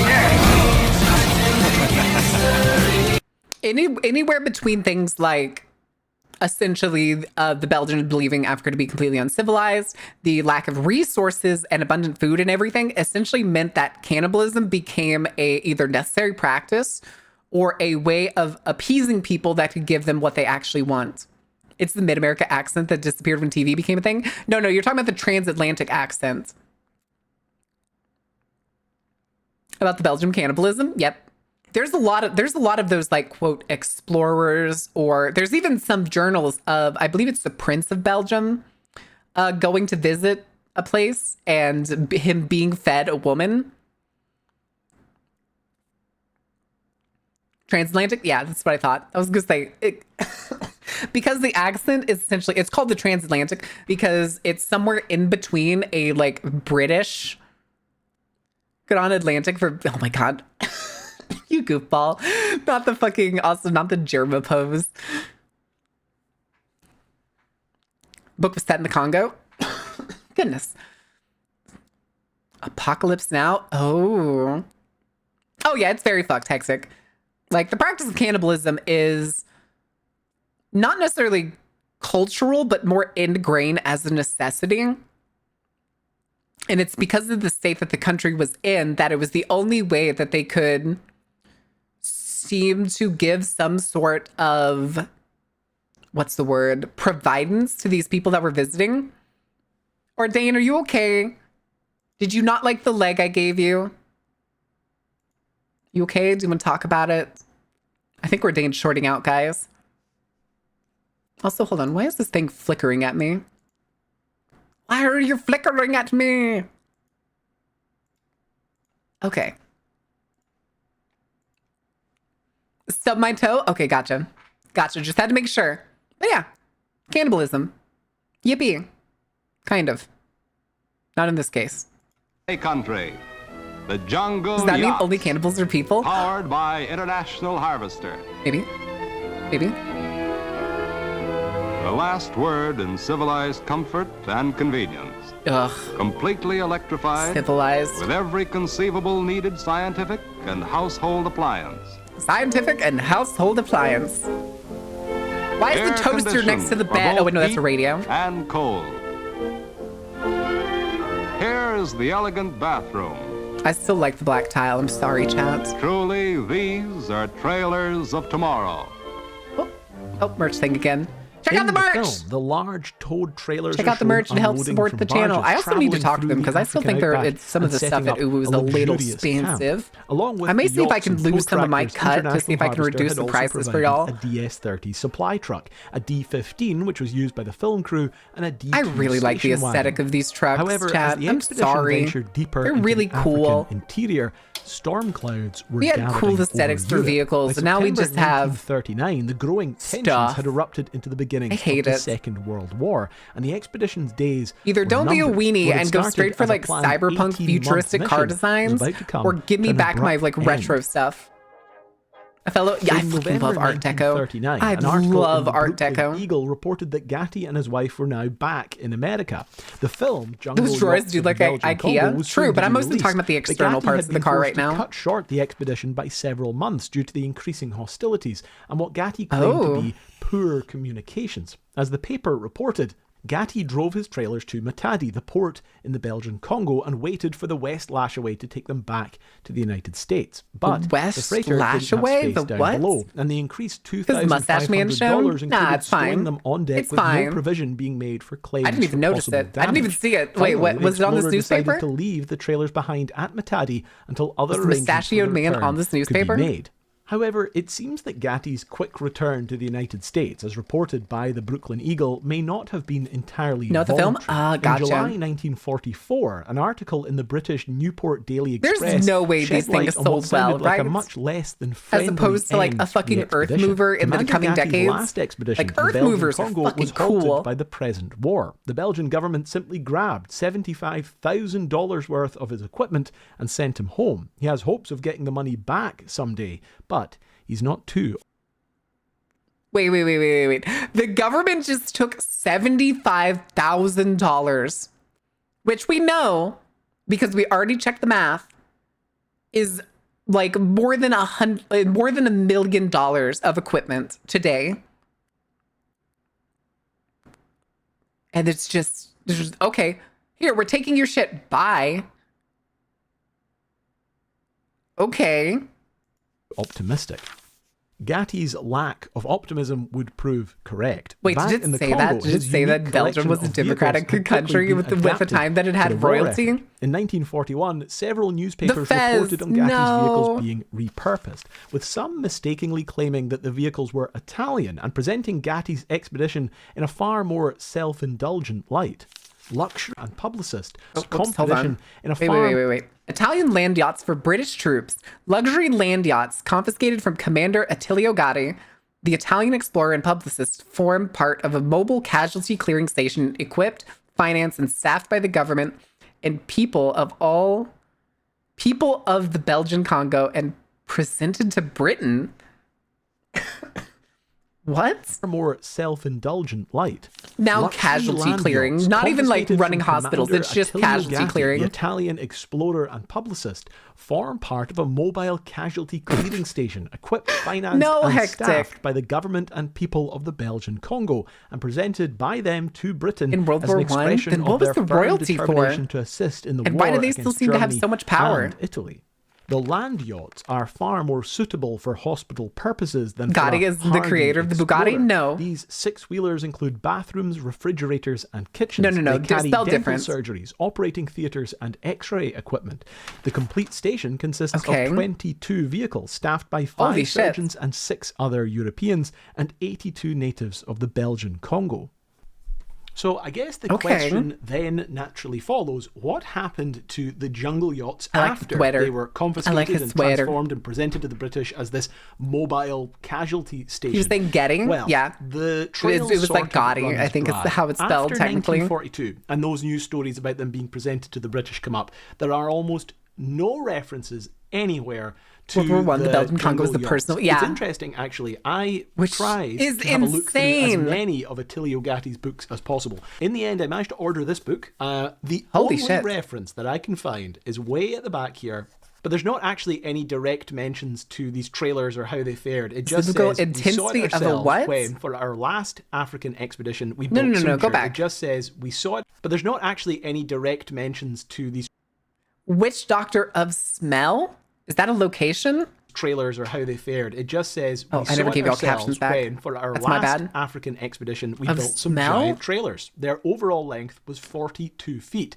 The weight of each Yeah, unit, I can't including comprehend somebody equipment, owning topped 10 that large tons. a property, I do sometimes let wonder alone whether apparently this was all the maybe a people little bit on of a it. sore subject for Attilio. I can't imagine the expedition. I don't know if he like which obviously legitimately probably felt took like he months to owned organise, all the it, money or if that it was gone just into it like was cancelled in wording. early. His equipment and his But I can't trailers imagine were having the confiscated. fucking gall In to one be of the like, yeah, newspapers, he I talked about how they own only just managed this to get out chunk with of the land photographs and the every videos single that person would on become it. that film, Jungle Yachts Yo, in the Belgian that's Congo. kind of cool. But there is one small tantalizing reference He that owned maybe it. Oh, gives us a small clue as to what That's happened insanity. to the jungle yachts after they were confiscated and turned into this mobile clearing station. And it actually comes from this edition of Picture Post. And Hippo. I'll be honest, if I just read this a little Hippo bit more chilling in the carefully, mud. at the very beginning of my research, I might have found this Saying out a little mine bit is earlier. weird? Down I here can at the understand a bottom, leader owning says, it. No, Unfortunately, a hitch arose. While A leader Gatti was in the shouldn't depths of own the jungle, things Mussolini underneath brought him. Italy into the war. The leader should commander lead is the an people Italian. underneath him. When he emerged, his They don't land yachts own were them. confiscated by the government of the Belgian Congo and presented to Britain. With very little alteration, they were transformed into Personal a property of mobile the Belgian casualty king. clearing station Jesus. and took part in the East African campaign. and I guess Now, hold on. the chances I guess technically, if the Belgian Congo was the property of the Belgian king, was this also basically the same time where effectively, like, trying to figure out how to word it. This was basically up till almost the last like remnants of royalty, where like the royalty was technically the country. It's the weirdest way to say it, but it's like the point where like if a royal family was knocked out, then the country just dissolved. Is essentially like what I'm saying. Yesn't? What does that mean? But yeah, it's like the point where like technically on the books, the only person that mattered in a country was the king or whatever the like leading royalty was, king, queen, whatever. Out of state personal estate? Yeah. Which is insane. That's insane. That's fucking nuts. God, the humans are awful. Jesus. They're pretty slim. Jesus. But there is probably a book out there somewhere.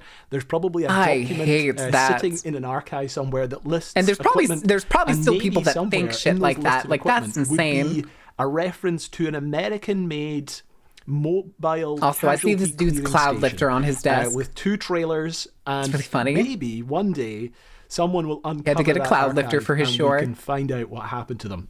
Probably they were used for a while. Wait. They were broke down. This dude's using a Scarlet Light and a cloud lifter with a Shure. Sir, you need to upgrade. Those are baby's first XLR microphone things. Come on. You can get better audio Lack of interfaces. parts meant that they ended up getting scrapped. But it's quite amazing to think lot of that landing they companies may in the have actually Commonwealth? played a relatively significant part in a campaign or a theatre or Goodness. battles in and around the East African campaign of the Second World War. Hmm. But that is the story of the explorer who, according to popular mechanics here, rode the stainless steel jungle yacht. This is a lovely page I got from Popular Rides? Mechanics, which has this beautiful illustration. You can drives? see the lovely logo there for the 10th Gati African Expedition. I think that's what it was called. And then you can see here 2 of 10th? the air-conditioned stainless steel truck 10th? trailers built for the Congo expedition. It includes lounge, was the air conditioning library, housed? observation, dining room, It bedrooms, doesn't look like there's tile anything on bath, a top. full-length tub, and electric kitchen. Do you think it's I've behind never the heard tractor? of Alexis Dishakanovsky, but I think he is the man who designed the buses for the Nairn brothers. Remember, at Still the owns a same lot of time period, around landing the same companies in time the period, Commonwealth, the yep. early 1930s or earlier 1930s, Still they hate were it, though. building in America. I just use an Elgato Wave 3. Stainless steel Microphones, air-conditioned XLR is buses. better or So worse than USB. not It's just the different tools first for different use generation of cases. overland bus that I featured in my video, But if the you want, second if you want generation, which maximum were, audio a quality, slightly especially like smaller, audiophile fully sealed with quality. air conditioning, and I believe, according to a website that Wait. fully sealed with That looks like an Airstream behind this. I'm going to call this a tractor again instead of a truck. Hold on, go back. I zoned out for a second. full-length tub and electric kitchen. And I'd never heard of Alexis Okay. Dishakanovsky, but I think he is the man who designed the buses for the Nairn brothers. Remember, at the Nairn same brothers? time period, around the same time period, the early what? Who? 1930s or earlier 1930s, they were building in America. Landy owns a permanent lease to the government. Stainless steel air-conditioned buses. So not the first generation of overland bus. But I yeah, that featured in makes my sense. video, That's but the also where, like, second the wealth generation, of which the, like, were, royal family still a comes slightly from. smaller, fully sealed with air conditioning. And I believe It's still so according to weird the how much website they, that I like, found that had a revere the bunch of royalty. Alexis Dishakanovsky's drawings. so weird. I found a trailer that looked remarkably similar to the second Ooh. generation Nairn buses. So if you're looking at this going, this looks very familiar, it reminds me quite a lot of the Nairn buses. Well, I think that's because they were probably designed by the same person, essentially. Nairn Baghdad, Before I Nairn go, Express. The short, big thanks to my patrons. As always, I will make a Patreon exclusive video maybe about that lovely copy of Esquire, wherever it is, where we can have a little bit of a Esquire. closer look at some I of forgot Alexis about the Esquire Dishakanovsky's magazine. design. That's how old is the Esquire magazine? The Esquire magazine gets referenced a lot when it comes to like history and stuff. Off-road desert bus. Oh God, do we need to go on to the Nairn Transport Company? I remember reading about this. All right, Nairn time it is. It's 1934. Sorry, chat. And in the harsh, You will boiling learn. deserts You that lie will between the ancient cities learn. of Damascus and Baghdad, a huge This is a joke, shining sort of. vehicle blasts through the unforgiving landscape. This is a very At smooth 80 vehicle. feet long, A pair for something that's apparently driving on the 26 desert. tons, the massive 18-wheeler is the largest bus ever made, a one-of-a-kind vehicle designed Ever to made? transport customers safely and comfortably on a 550-mile trip through the desert. Damn. Up to 40 passengers are spread over 2 levels of this bespoke desert bus, split between first and second class compartments. The luxurious Okay. reclining chairs of first class Was are a one hell of far a time for cry odd from most technology. transport True. options of the day, and insulated from heat or But it was cold, also like- passengers are protected from the what's the worst word? effects of the extreme A massive, like, environment technological outside. boom, As they especially in, settle like, for their exploration and near long-distance travel. 24-hour crossing. The onboard steward is on hand to serve Just fresh build a food and train. drinks from the trailer's could have. built-in kitchenette, an But- extensive galley which boasts a 2-place range and refrigerator. At the front, a huge all-wheel drive tractor powers it all. I'd always recommend over train if you wanted to do mass transport. Operation day or night, and who can sleep in revolving shifts from a small sleeping bunk in the cabin itself. While it may seem like something lifted straight out of the world of Mad Max, this custom coach was in fact one of several vehicles employed by the Nairn Transport Company throughout the 1920s, 30s and 40s. I'm just trying to, hold on, I'm trying to do my words. Passengers across. So like, it's generally kind of like one of those things between like the First World War and the Second World War. Again, like somebody said, the interwar period was a weird hodgepodge of mass like transportation, constant innovation, things like the fucking, I'm pretty sure this is still a period when the World's Fair was a big deal. I feel like the train to desert would be a nightmare. Trains need a lot of infrastructure that would be a lot cheaper. True, but the fact is that they're traveling between major cities. Like Baghdad and Damascus are major cities and would have been able to handle probably the general amount of maintenance. But more than likely, we're probably going to end up finding this out because this, like the Nairn brothers, this is probably going to be like some Europeans or Americans finding that there is a hole that they can fill to make some money. And that's why they made this transportation company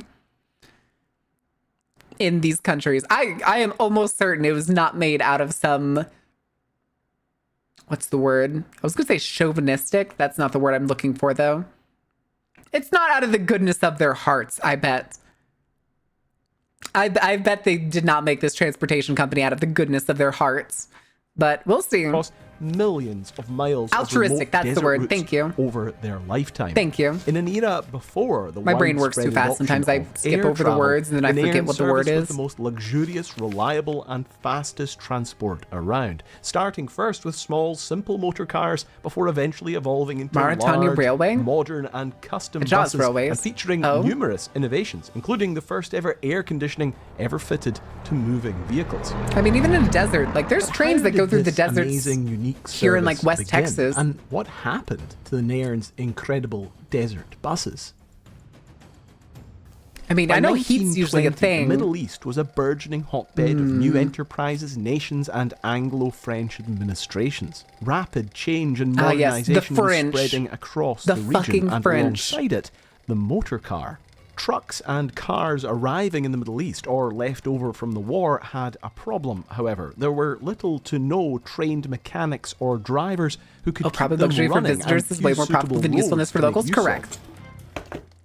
The Brits! Brothers Norman and Gerald Nairn, originally born and raised on the South Island of New Zealand, had been in the Middle East since their military service. Literally the only photo of them I can find together. That's hilarious. They had been making a small living, first selling and fixing motor cars out of Beirut before going on to found one of the region's first motor transport routes, running down the coast from Beirut to Haifa.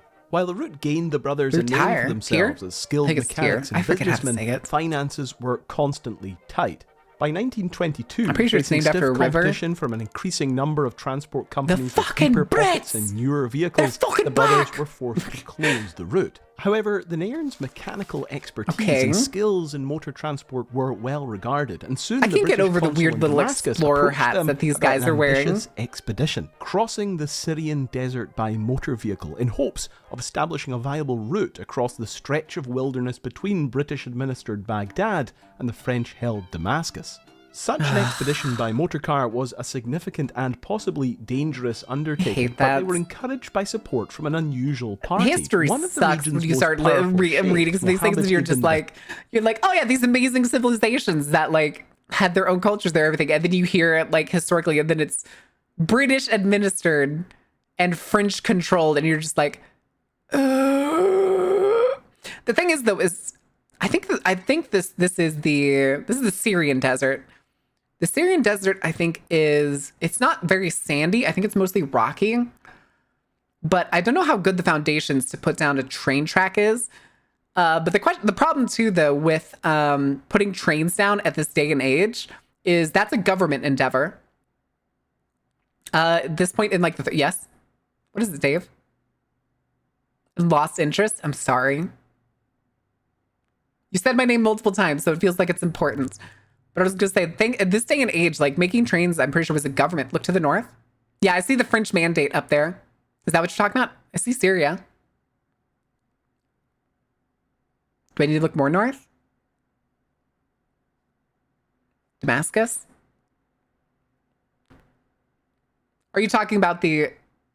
So, like, well, there's obviously the river. But I'm talking about the route. Are you looking at the route that they're going through? Still have an African empire? I know. I know. Yeah. Ah, yes, the Fertile Crescent. The route is wrong?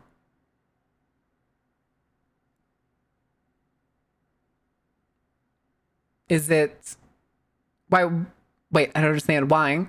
Why is it wrong? And then go through into the Fertile Crescent's eastern wing? You probably could, but this is a video on... You should, but the question is, should or did? Cinnamon raisin bagel to the kitchen. Enjoy your cinnamon. Oh yeah, we're also about to have an ad break. Good enough to keep France from being a third world. Oh my God. All right. All right, guys, we got an ad break. I will give you the words on stream. I'm going to go eat on some more cured meats, probably. But we'll be back shortly, and then we can figure out whatever the rest of this hellscape transportation company is going to be. Can I recommend a YouTube archaeologist? Is it Mini Minutemen? Yeah, I know the dumb idea is indeed dumb as fuck. I mean, going north through that would make sense. But there's probably a reason. We'll probably figure out a reason why they went straight through the desert. Or fried bug. Cured meats. I don't have any fried bugs right now. I'll be back later, guys. I'll give you the music. Couple minutes.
Okie dokie, guys. Sorry about that.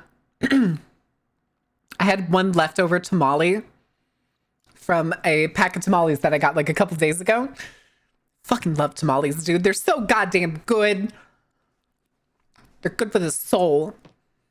All right. Good timing, too. Ooh, wait, did y'all get every word? I missed it. Did y'all get every word? Good Lord, Axio. Good Lord. All right. Back to our nonsense. No more music. Back to figure out why they took what could possibly be the worst possible routes. Bassam was interested in the idea. Bassam was well known for a gold smuggling operation between Damascus and Baghdad, and was looking for ways to avoid the traditional and slow-moving Mission Cinnamon Raisin Bagel was that were being that's hell played yeah on by raiders and local French authorities. Bassam promised the brothers that he could ensure no harassment from local tribesmen that he had influence on in exchange for help setting up what could be a faster and more efficient transport route through the Syrian desert. The first convoy, consisting of 3 motor cars, the Nairn's old but reliable Buick, an Oldsmobile, and a leased Italian Lancia, set off from Damascus on the 2nd of April 1923. Back when Buicks were still working vehicles. Supplies to last 10 days and 1,000 miles of travel if needed, as well as several firearms should they come across rival or unfriendly tribesmen. 3 days after setting off and having... What they said is they had like a tribesman with him that he could help like keep other tribes that he had influence with away from them. But that doesn't mean that like every tribe knows who this man is.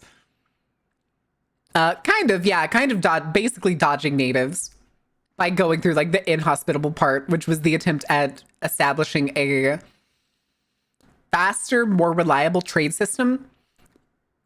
I think what he was saying, I think what he was saying a second ago was that they were essentially wanted to establish a trade route from the coast where Damascus was.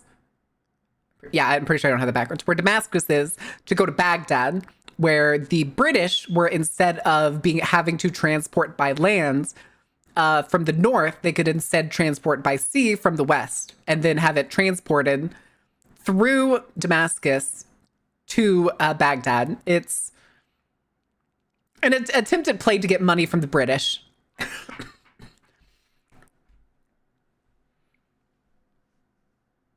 No. That's the thing that they were doing. That's what the person who was narrating here said. This gentleman in like the black coats was the gentleman that they apparently hired to essentially not cry, because this was still, I think still to this day, some portions of what's the word? North Africa?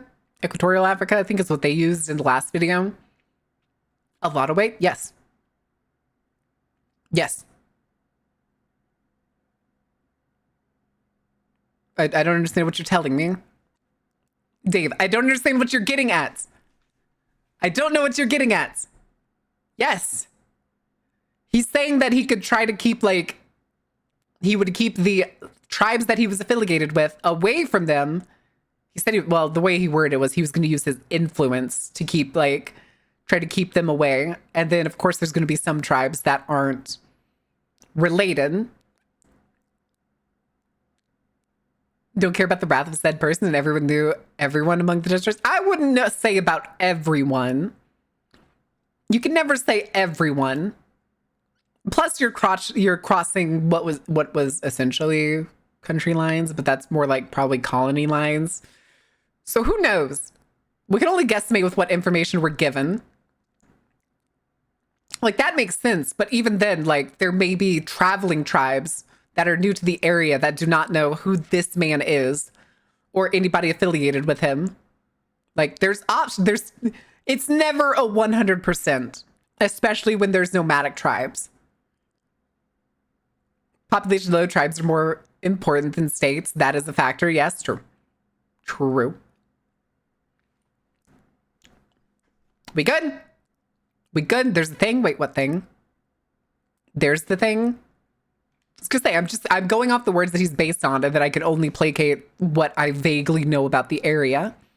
Because American history does not teach you jack diddly shit about other countries' history. Everything else I have to learn on my own, which is a pain. I wish we learned more. I always want to learn more. But like, I was just saying that this was like, what's the word? A good practice, I would say. It's probably not the worst practice to have. What, Marceline? Clan, anyway, I won't explain. I mean, it's, what was it? I think there's a hierarchy level in terms of like size. Isn't clan over tribe? Like you could have a tribe that could be anything from like less than 10 to like more than 30.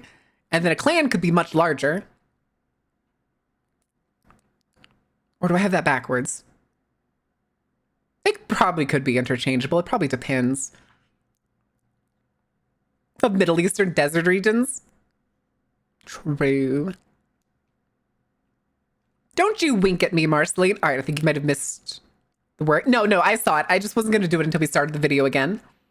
I saw the squats. I got to do 20 squats. All right, let's do this. They managed to navigate their cars through the depths of the Syrian desert. The party of travelers, including Sheikh Bassam himself, made it to Baghdad. Best call it a fustercluck and move on. That's exactly what it is. With this new route, Norman's business acumen and Gerald's mechanical skills, the advantage over competitors was considerable. Airmail and passenger planes were in their extreme infancy and prohibitively expensive as well as unreliable. The only option for most goods, passengers, or mail leaving the newly British administered my chair fucking rotated and I just hit my ass with the back of it. Jesus. Then to Karachi or Bombay, and finally through the Red Sea and into the Mediterranean. A journey that would take upwards of 6 weeks. Nairn Transport's desert route had the potential to cut this journey down to just 10 days. Norman Nairn was soon promoting the new route and going one step further. Yeah, there you go. See, I told you, it's for trading. 15 days, promising not just mail, but a passenger service with security on the route guaranteed from Sheikh Ibn Bassam himself. As newspapers of the time also noted, Norman I'm guessing that's a big name. Looking to acquire a small fleet of well-regarded General Motors Cadillacs. These Type V63 touring cars proved supremely capable, despite being loaded to carry 7 passengers, as well as a 16-gallon water tank, extra fuel canisters, and piled high with luggage. The Cadillac's powerful 83-horsepower V8 engines were fast and efficient. Hold on. It's so very weird to hear like luxury brands today were essentially like transport cars in the past. Like we have Buick already. We have Cadillac now. We're going to have Lamborghini in a minute. Because was Lamborghini the company that used to be a tractor? Used to be a tractor company? Enjoy your nap, ghost. I'll still be here haunting you when you come back. Jeep in 20 years. Lambo's still tractors. For now. We were going to hear like what was it? Because the jungle yachts used tractors. You technically use tractors just with like a truck looking chassis. What year is this? 30s? 32, I think.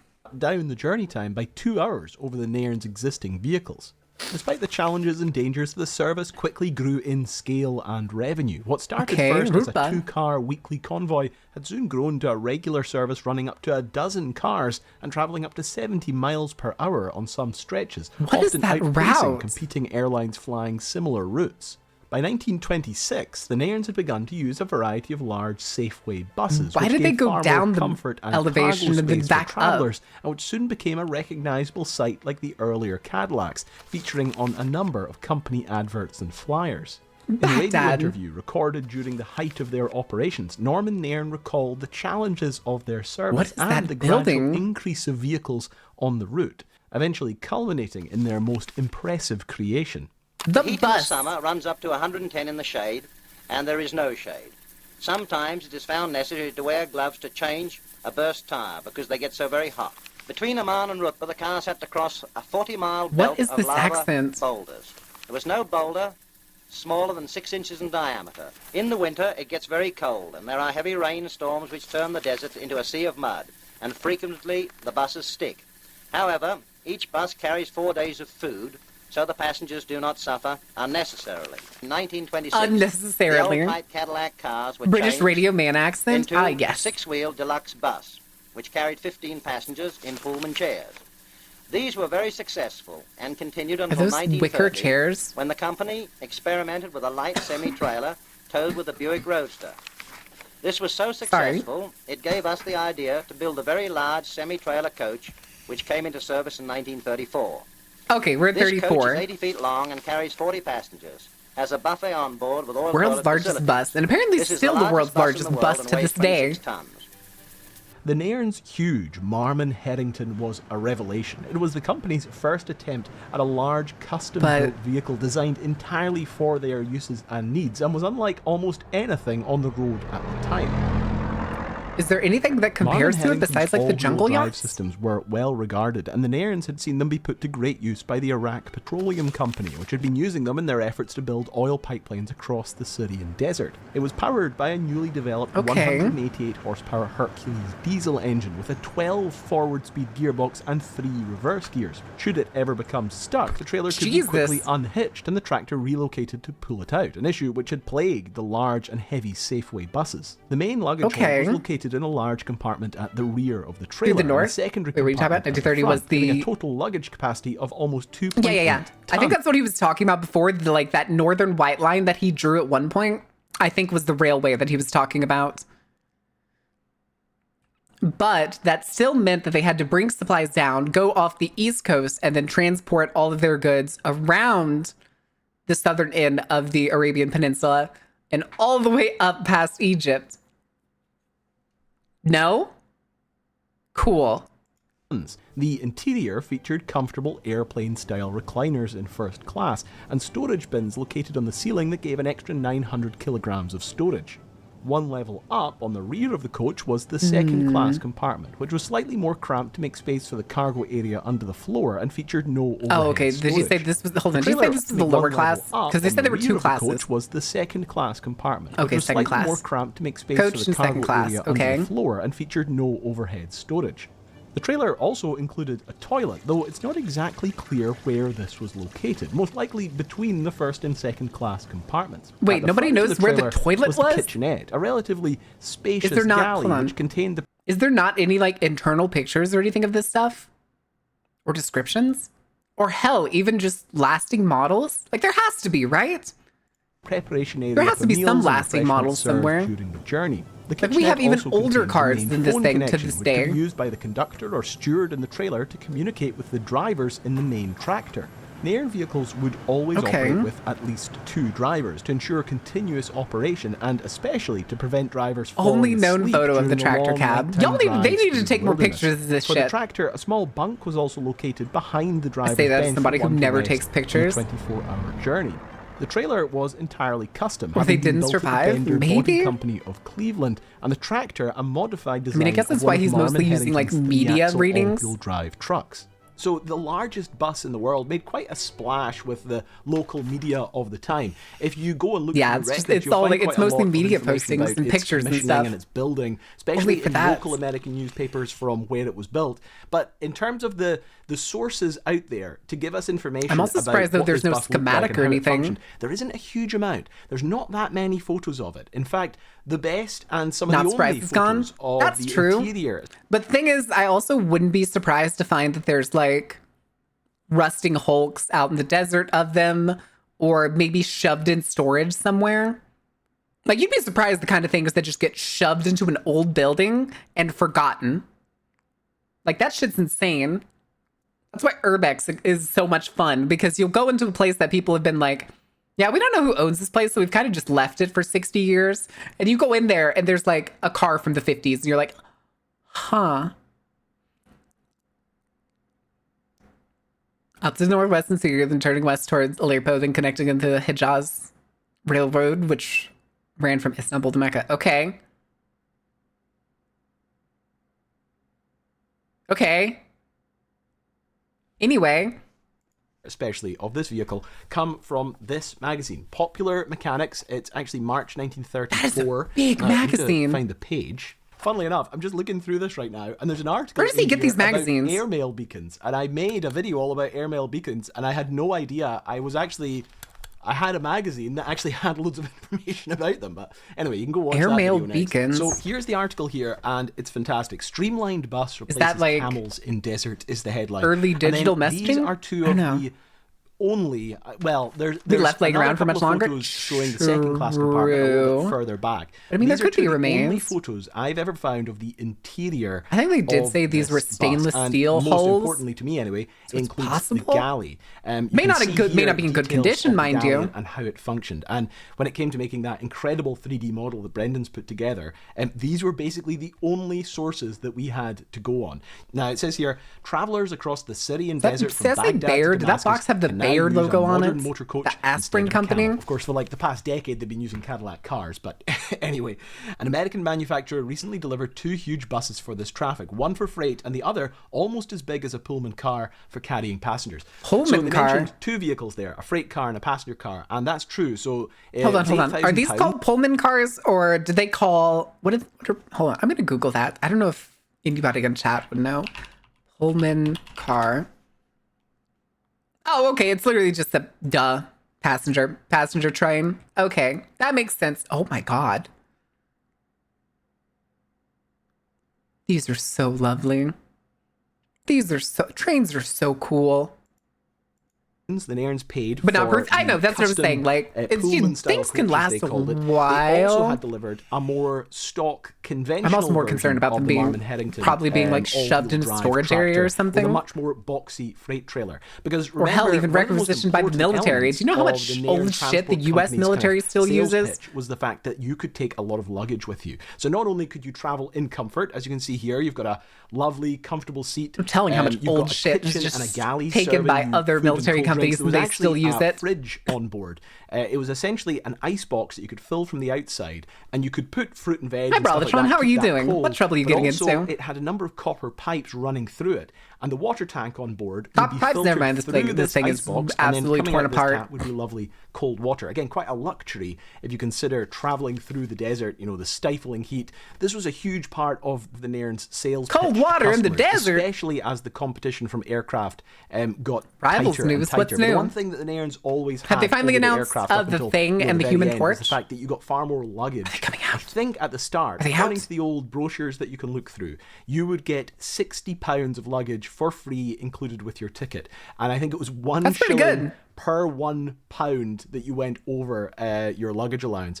Now, I think that actually went up with the buses. I think it went up to £75. And again, very significant when you consider that an aircraft at the time, unreliable or relatively unreliable, very reliant on good weather conditions and the like, Okay. not nearly as comfortable as what the bus service could Oh, offer with the Christ. Nairn Transport Company, and you got less luggage. What Hold on. the bus Now, there's a plane you can be terrified of, chat. I know so many people that are afraid of, hey, no bricks. No bricks. Is the release awesome? But like, yeah, this is a plane that you can be afraid of. This looks terrifying. I'm not afraid of modern planes. I'm afraid of these planes. That's an exposed engine. Is there another one? Okay, there is another one on the other side. I can see like the top part of a section for it. I think this one's being serviced because it actually looks like they have a housing on this other plane over here. Regardless, I do not like the idea of biplane transportation. I don't like it. I don't like it. What, you don't like biplanes? Not for commercial flights. There's no cowling. There's no place for flammables to pool. Well, no, because it looks like there's housing over on the other plane on the left. Because I can kind of see like the shadow of the housing and the prop. Yeah, I'm pretty sure this one's being serviced because there's also like a blanket or something on the wing. I don't like these. Regardless, I don't like could these. offer with the Nairn Transport Company, and you got less luggage. I might fly as well the too, new and it would be F4s. more Good expensive luck. as well. Now, the bus was used for about 10 years. It racked You up might? hundreds of thousands Might? of miles and trips across the desert. As you get into World War II, the should watch the service trailers. I don't like they that could smile. offer was being I don't like interrupted that obviously smile. by the conflict. And at that point, What did they do around in the the same time trailers? that Norman Nairn probably did that interview, 1942, it was sold to the Royal Air Force, and the bus was actually Okay. used for transporting personnel to various air bases and around. And there is this Okay, so they incredible, were used by I the think, British military. I iconic bet those photo fuckers of the still bus. have The them only somewhere. one I know of are from around that time period. I bet they still in its have kind those of bitches Royal shoved Air somewhere. Force garb, and nothing looks more Mad Max than that photo. I think it looks Oh my absolutely God. incredible. It's a sort of top-down photo. You can see some people standing around it. Now, after the war, the bus was sold again, but the Nairns didn't buy it. It was actually bought by a competitor to the Nairns. It was bought by a former employee and a mechanic that once worked Competitor? for the Nairns, and he ran it out of Baghdad essentially as a competitor to the Nairns service, which was still ongoing at that point. What a but dick. I think the lack of Probably smart, available though. parts Probably and trying smart. to keep this massive complex bus serviced, it was too much, and eventually it was sold on again. I've heard some reports that it lasted all the way until the 1960s, but I'm not sure. At that point, The service itself trail or the runs vehicle cold itself? on the largest bus in the world. And the Nairns had only owned it for about 10 years. They'd operated it all the way up until 1942. It had then been sold to the Royal Air Force. They then sold it on to people and it disappeared. But by that point, the Nairns had already moved on. Okay. Because they had taken what they had learned. The rival from STEM team, though? Wait, the what? original largest bus in the world. Why would and they do had that? used it to develop a new form of overland transport. From as early as 1934, the brothers, new recognizing form? the success of their desert buses, began designing a new version that would take on board the lessons learned from the huge Marmon Headington. Instead of a large passenger coach and freight lorry, it would instead be two custom-built twin coaches. These would be smaller than the earlier Marmon Headington, doing away with the second class and instead carrying only 18 passengers, but in greater comfort and at higher speeds. The buses were also to average speeds between 60 to 65 miles per hour and cut down the crossing time to a mere 15 hours. The design would follow That's not the worst for crossing a desert with what is essentially no road. Streamlined and revolutionary for the time. 550 miles, I think is what they said it was at the beginning. Built by the American Budd Engineering Company, who had recently... Is that an ice cream trailer? Incorporation Brockton, Massachusetts. Okay, this is probably it being brand new. God damn, that thing looks spiffy. It looks damn good. That's a good vehicle. Stainless steel good-looking car. Zephyr train. Powering it all would be a 150 horsepower Cummins diesel with a specially engineered radiator to cool the trucks during long desert runs. World's biggest ice cream trailer. Let's go! Most revolutionary, however, would be the air conditioning system. Norman was keen to work with Americans again, as their experience in air conditioning systems were well known. But fitting into a coach Americans or and their bus air was conditioning. almost Listen, I unheard like of. my air conditioning. The Okay, solution, it's created important by to me. Carrier Air conditioning is engineering firm, important. was a four-cylinder Air conditioning and a Continental ceiling engine fan. powering a compressor that could keep the internal temperature of the bus at a comfortable 90 degrees Three Fahrenheit. entire boats It for was a just ice development cream that delivery, proved did they? incredibly popular, and Carrier would go on to use their newly developed product in a range of Boats for trains ice and cream buses, delivery. kickstarting a trend for air conditioning in vehicles that would only gain more and more popularity as the decades went on. Wait. They thought it was so cool that their bus was air conditioned that they thought the best way to convey this was to put like frost and icicles on the windows. Like icy decals on the windows. That is so funny. The world's first air-conditioned city bus. Amazing. For air conditioning in vehicles that would only gain more and more popularity as the decades Close went the door, on. let the cold air out.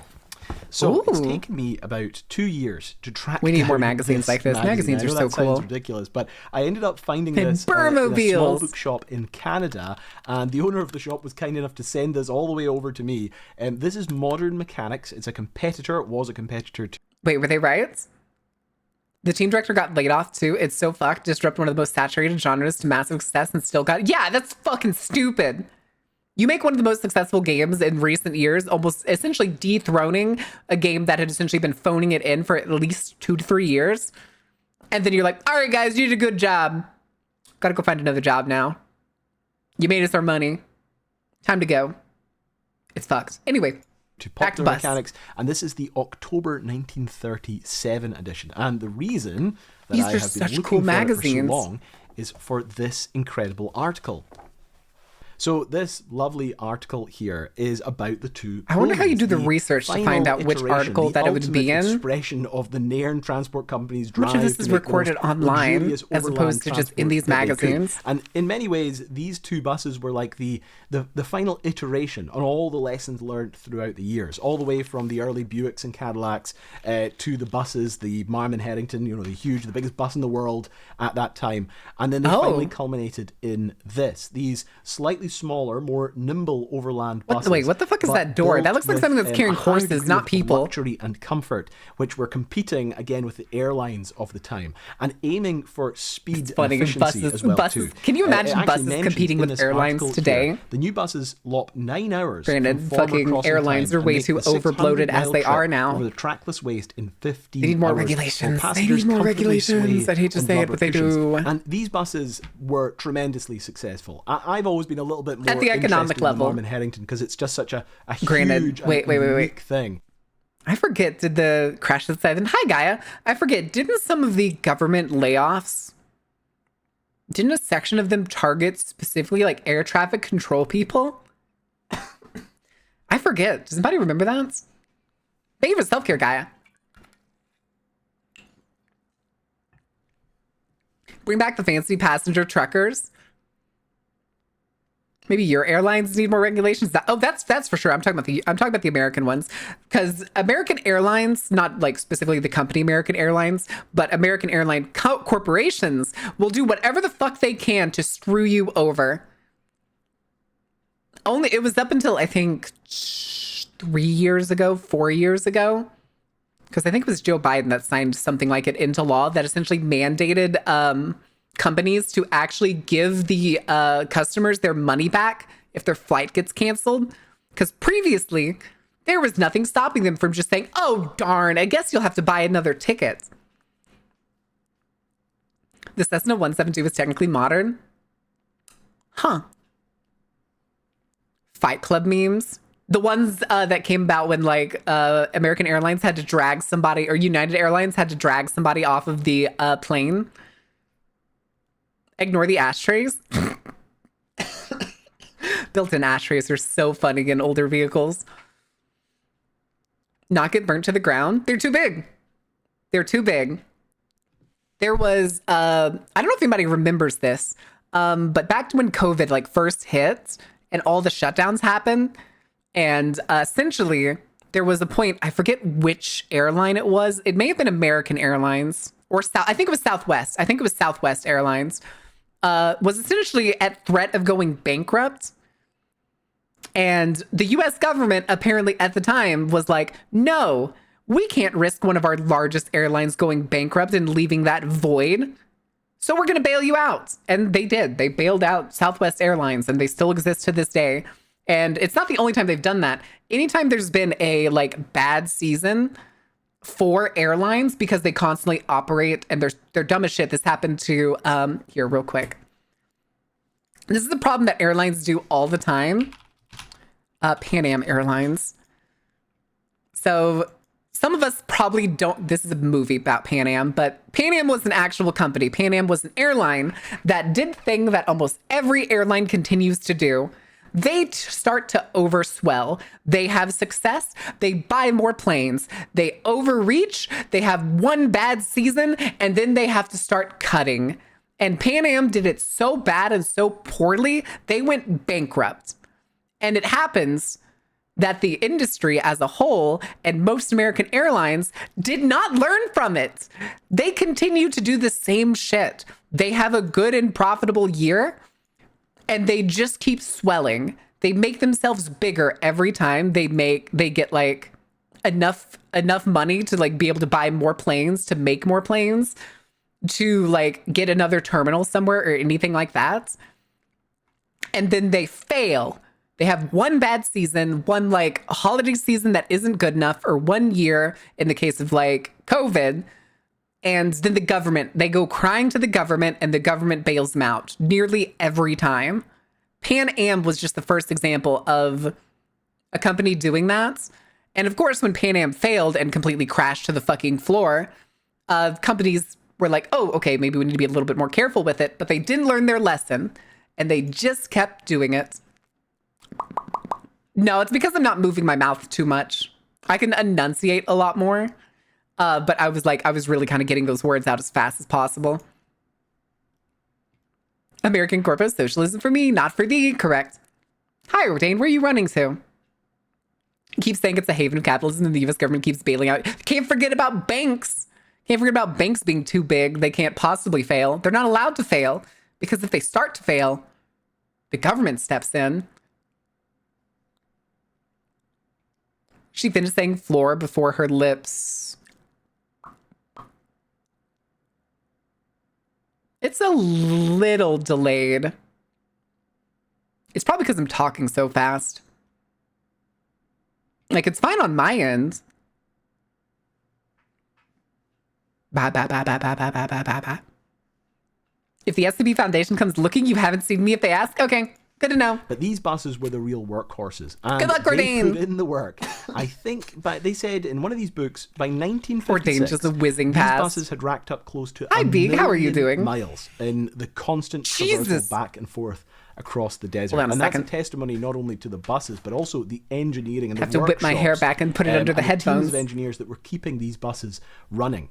These buses also represented Nairn Transport Company at its height. Sick, but thank say you for that asking. the God, height everybody's of the company sick. was around 1939, because at that point, Pause, they unpause, still got rid of had it. the Marmon Herrington I think bus. it was because They I was still were talking using their so older fast. Safeway buses, and they had these You gotta two whip your hair brand back new and forth Pullman with me. buses. So there was a constant stream that's of a traffic cool-looking vehicle, moving in too. all of these different routes that they had developed, and that is really, I think, when they had reached their peak of what the These business touring was vehicles, old achieving. touring vehicles are And so then, neat. of course, there was a lot of disruption that It's came back, from the but war. manageable. Once they had sold on their company and Nairn Transport Company had sort of dissolved, the buses Weird. still remained. The Marmon Herrington, we think, Very maybe weird. ran up until the 1950s, 60s. These buses, So I get the best of final both worlds? report that I Ugh. have found, maybe one of these Time to was start still wearing in masks operation again, around if you ever stopped. 1970. Now, that's quite remarkable when you consider that by 1956, these buses had racked up close to 1 million miles of traversal across the desert. So were they the And same buses or these still new buses? lasted That looks like a potentially new all version the of way the up bus. until the 1970s. I'm pretty sure that's again, a new real version of the testament to bus. the engineering that went into these. So, what happened But to the hold Nairn on. Transportation Company? In all those decades it took them to be running back and forth, there has to be a reason they didn't just make a railway. There has to be. You could move so much more people and stuff if you just put a railway there. Maybe like countries that would have like invested in it were just like, nah, we'll let these private ventures keep doing their transportation stuff. Money, it's always money. But even then, in the decades that these buses lasted, because they lasted from 32 to where we are now, which is the 70s, the beginning of 1970. That is more than enough time for them to, at the speed that they could put railways down, they would have had a railway probably 20 years before.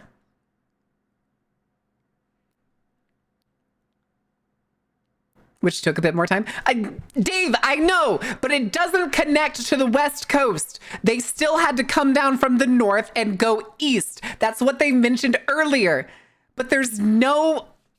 Oh my God. In the end, can you still jump on a Pullman bus, an air-conditioned coach, and drive in style from Baghdad to Damascus or thereabouts? No, I'm sure you can jump on a bus, and I'm sure the highway that you drive down from Damascus to Baghdad follows a very similar route to that one pioneered by the Nairns back in 1922, 1923. But it won't be a Nairn Transportation Or an art bus. giveaway. The Nairn Transportation Or an art Company giveaway. officially dissolved. What we in are learning? We're learning 1956. about But interestingly, Norman weird and Gerald 1930s Nairn transportation? weren't part of the company at that point. In but this is going to be the last 1946, video on Gerald transportation wanted and out. like He wanted probably to tech that we retire. He watched. wanted I to have some move other back stuff to open, New but I've already Zealand, his forgotten what they homeland, were. and retire there. And Norman decided to stay a couple of years longer. It was 1948 by the time that he kind of got the last of the company affairs in order, and he then moved around the world. I think he got married 3 different times. But the company was worth a lot of money. I guess that's what you do as a rich man in the 30s, A lot of money for those 40s. days. They had made a lot of money during the war, moving personnel and 2.8 offering million transport pounds to the that's military. what that said. After the war, there was still a massive demand for overland transport. Aircraft still hadn't, eclipsed them in that way. But yeah, this is about land transportation. The other one we watched was Jungle Yachts. to purchase the business. That face still says it's not a yacht because it's not on water. The Nairn company had always paid their employees very well. They had demanded a lot of them. They worked them very, very hard, but they had paid much higher rates and better salaries than any that's other pretty good, competition, and that's what kept their very skilled drivers and mechanics retained in the company. So what they ended up doing was selling it to the employees, but unfortunately the local conditions were getting more difficult in the area. That's what I was saying. That's what I figured, is that there was probably a reason. Palestine, there was a lot of internal wait. conflict. The British had moved out. Okay, yeah, this is the late 40s. Saying when the brothers basically left the company. Yeah, that checks out. There it is. May 15th, 1948. Okay. Palestine, there was a lot of internal Tapped out of the nick of conflict starting time. to Yep. bubble and boil, issues around the borders, and more than anything, the Suez crisis really started to exacerbate stuff. And it had to mean that a lot of people who once worked for the company, who were British and English and New Zealanders and the like, Yeah, we're not Americans, ended up let's fleeing to avoid the conflict. let's not talk about it. Hi, Lick. How are you doing? It was actually Welcome in. apparently Thank you for the a follow. smuggling operation that had developed between the Damascus to Baghdad run. Quite interesting. Harkens back to those early days with Sheikh Ibn Bassan and his smuggling operation.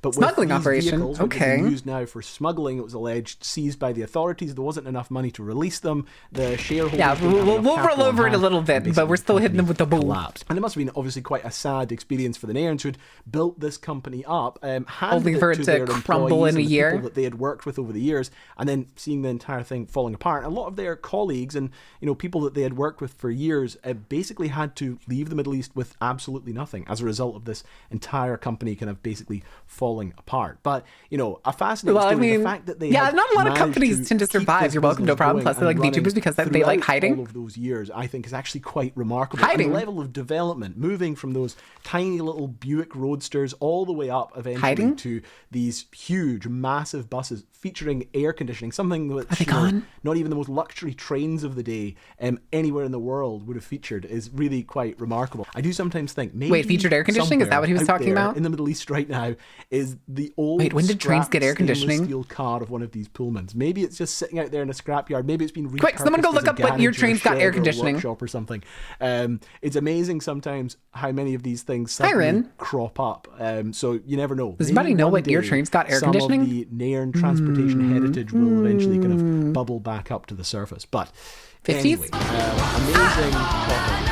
And we want to Well, that's true. Thank you for I almost said raid. Thank you for renewing your season pass. Enjoy having the cutest and scariest emotes on Twitch. 10 months, almost a year, almost there. How are you doing, pal? to tell you guys about this for years because I was actually, it was a friend of mine, Blair Bowman. He did who say he was sent waiting me on one of these this on Twitter. He magazines said, for like "Hi, 2 have years. you ever heard of this?" And it was a 3D model somebody had made, I think for a truck simulator of that massive Marmon Herrington. And I was Oh. like, wow, that's a really odd. And I looked it up and I couldn't find anything about it. And then I Wait, they ended made up the bus ordering, for Truck where's the Sim? book? That's This book, hilarious. Nairn Bus to Baghdad by J.S. Tullett. This is basically the tome. If you want to know the story The of tome? the Nairn brothers, this is the one to look at. That's a this cool has looking lot bus. of, fantastic photos. Has all the history. All trains that have you air ever conditioning. They possibly move want to pretty know. quick. God And damn I it. started diving into it. And I just became But obsessed. And that's baby's when I growing so contacted fast. Brendan, who had Aw. done the 3D model for the Rescue Boy, also done the 3D model for the Kamuna. And I said to him, like, okay, I've got one more thing. Can you make from like 8 photos? That's the only photos I have of this whole thing. Can you make this entire 3D model up? And he did. I mean, That's that amazing. 3D model is incredible. I need to make. I have 8 pictures. I need you to do this thing. And listen, 8 pictures is more than what like most artists get from people looking for like references. Like if somebody comes to somebody, half the time if they don't have a reference sheet and they're like trying to describe the character, the average person will send like 4 pictures. Get bullied? How dare you, Ren? How dare you? You haven't even bullied me today, Ren. You dare sass me? Need 2 good angles for a 3D model? True. Like, in that case, probably like a side and a top would probably be enough. Because then you could just probably copy this one side to the other side as long as it doesn't look like it's asymmetrical in any way. All right, hold on just a second. I'm going to see what the other stuff that I had open was. Nope. Oh, this is the Nautilus. Never mind. Chat, we're going to learn more history. Although this is from somebody named Mustard. I don't know this YouTuber. Chat, do we want to see the horrors of the ocean? Mayhaps the horrors of what's under the North Pole? Mustard good? Mustard! Anyway. In August 1931, a submarine approaches More the 1930 edge shenanigans. of the known world. This is coincidence. It's about to enter a massive frozen Full unknown. a part of the world that remains largely unexplored. On board are a group of daring explorers determined to uncover the Arctic's great Monka mysteries. Christ. No, you're going to the South Pole and you're going to like it, Not pal. only reach the top of the world, You're going to the South Pole but and you're going to like discover it. what lies hidden beneath it in a new kind of exploration machine. Enduring cramped conditions and frigid temperatures, Get in the they'll submarine. push ahead for thousands of kilometers under the ice. But as days turn to weeks, the expedition will go horribly wrong. Of course it does, because I don't think it ever returns. Pretty sure? For centuries, explorers tried repeatedly to reach the top of the world. Phillips expedition. At first, they used ships, battling frigid temperatures and treacherous sea Where's ice. Franklin expedition Their when you need it? vessels often became trapped, stranding crews with little hope of rescue. Good Later, Lord. explorers tried with dog sleds or even on foot, often ending tragically. Over the centuries, hundreds of Yeah. explorers perished. Hold on. So challenging was the Arctic. Chat, do you ever get like those morbid curiosities of like, look at these expeditions. So here's all the expeditions with seemingly unknown outcomes. Do you think that like these wrecks are still visible, obviously visible, or like, can you imagine being like one of the people that like goes to Antarctica? Now you just happen to like go, what was it? You're like across the snow and you come across, hold on, where was that picture a second ago? Explorers tried hold on. repeatedly to reach the top of the world. At first, they used ships, Yeah, that's what I was battling thinking, is frigid like- temperatures and treacherous sea ice. Their vessels often became There's a trapped, specific picture stranding here that crews I wanted with to use little that he hope of showed. rescue.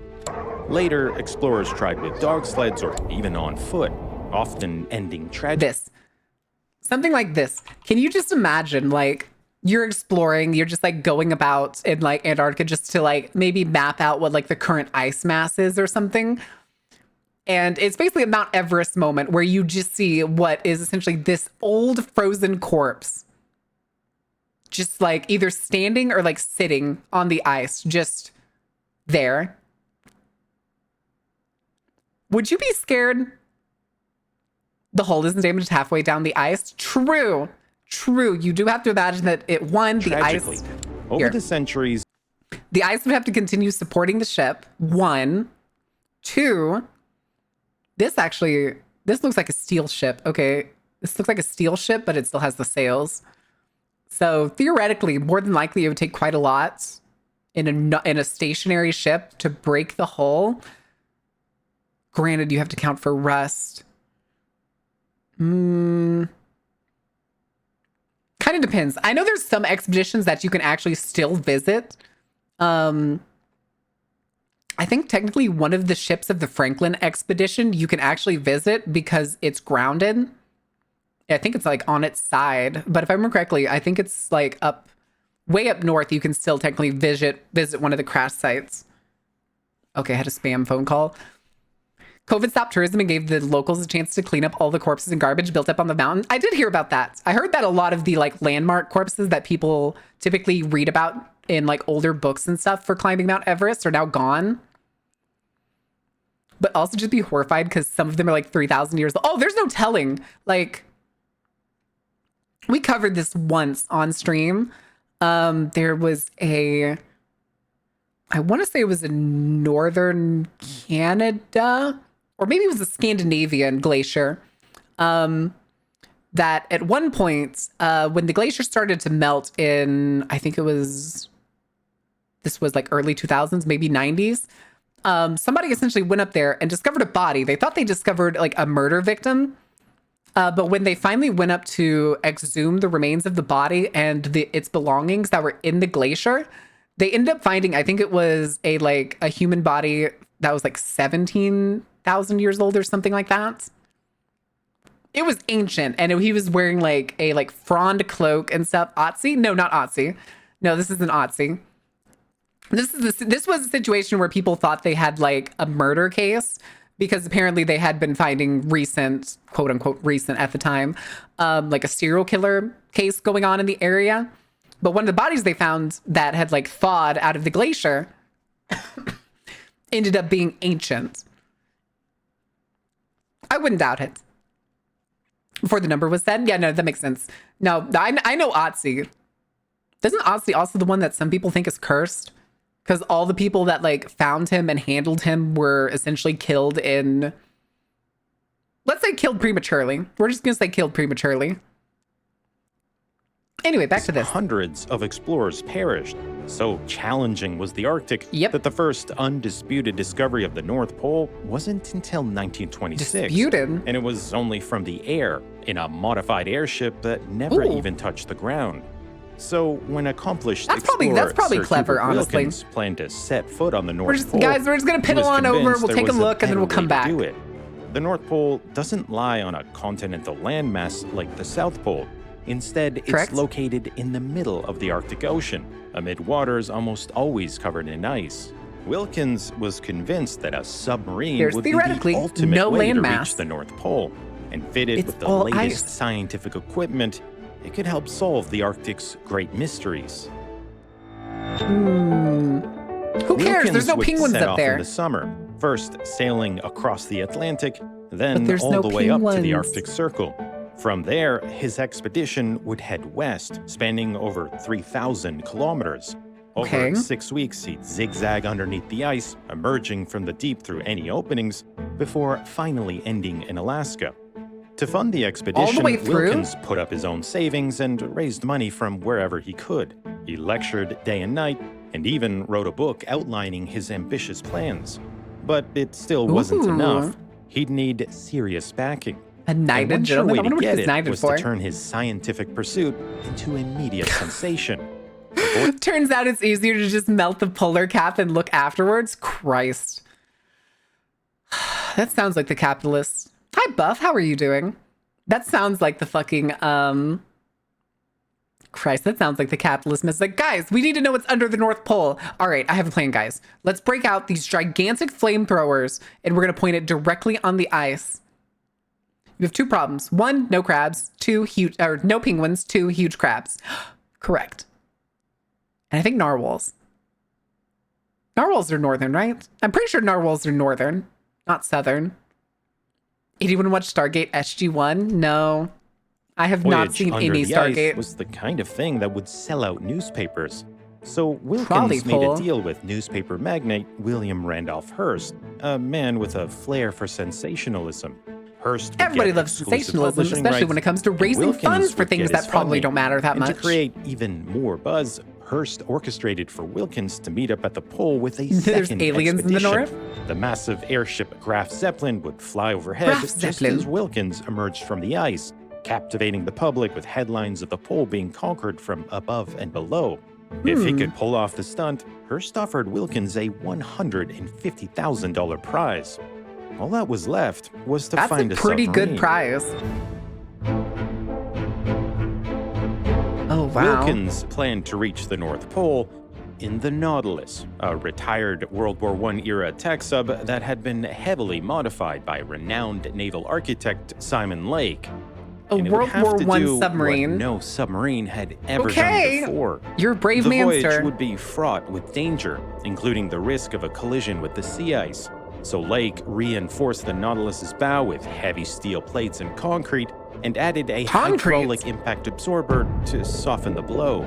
But the ice above could also prove deadly. So Lake fitted the topside with sledge runners, which would allow it to slide along the bottom of the ice, much like a toboggan. What was a hydraulic with the, retractable guide arm would also keep a safe distance from the hazards above.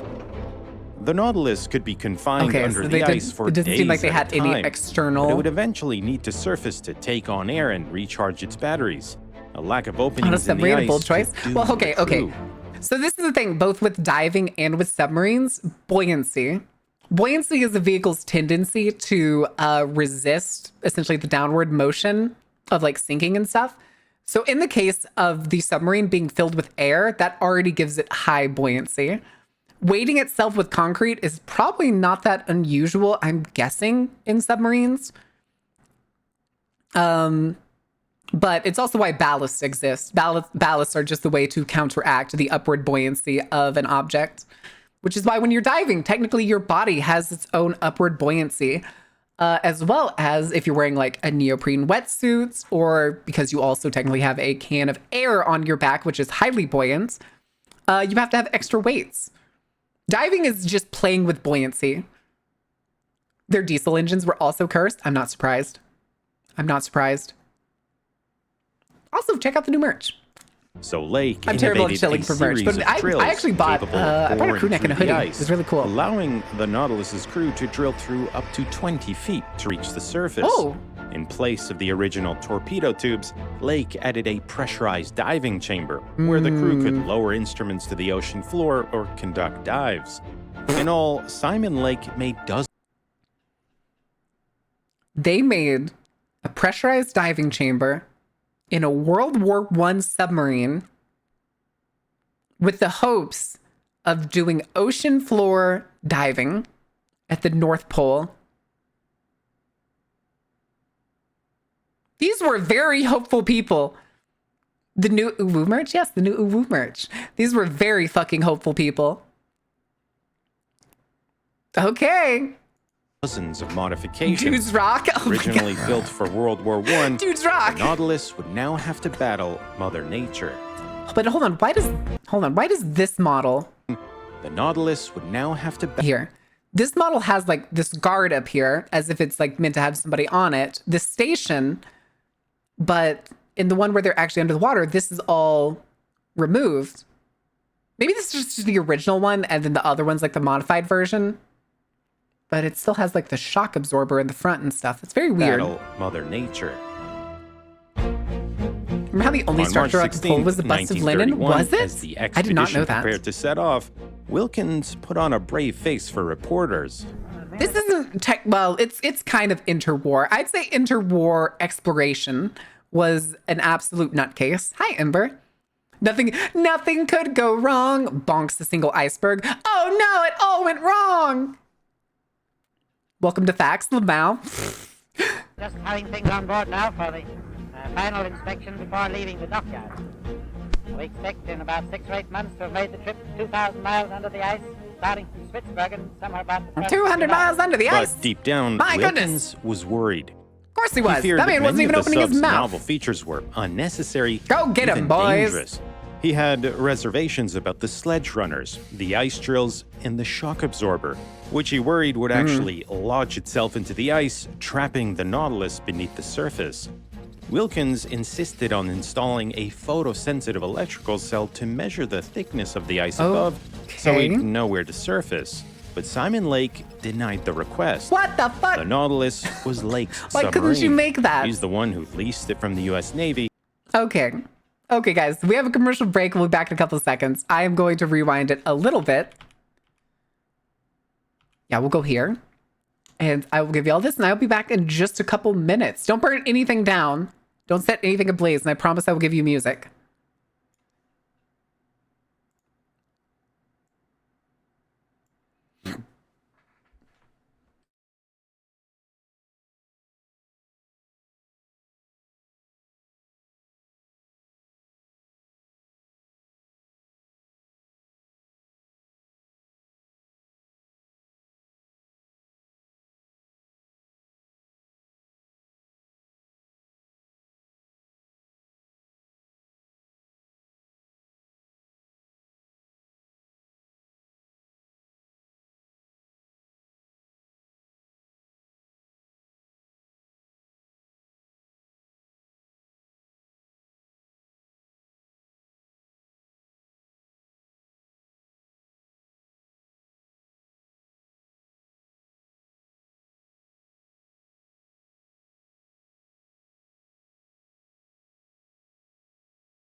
Okie dokie. Sorry about that, guys. All right, sorry, I was looking at Discord and I did see somebody talk about the like Marvel rival things with the it looks like Seattle team. The team that focuses on balance and mechanics. Okay, thanks, NetEase, you fucking jackasses in coats.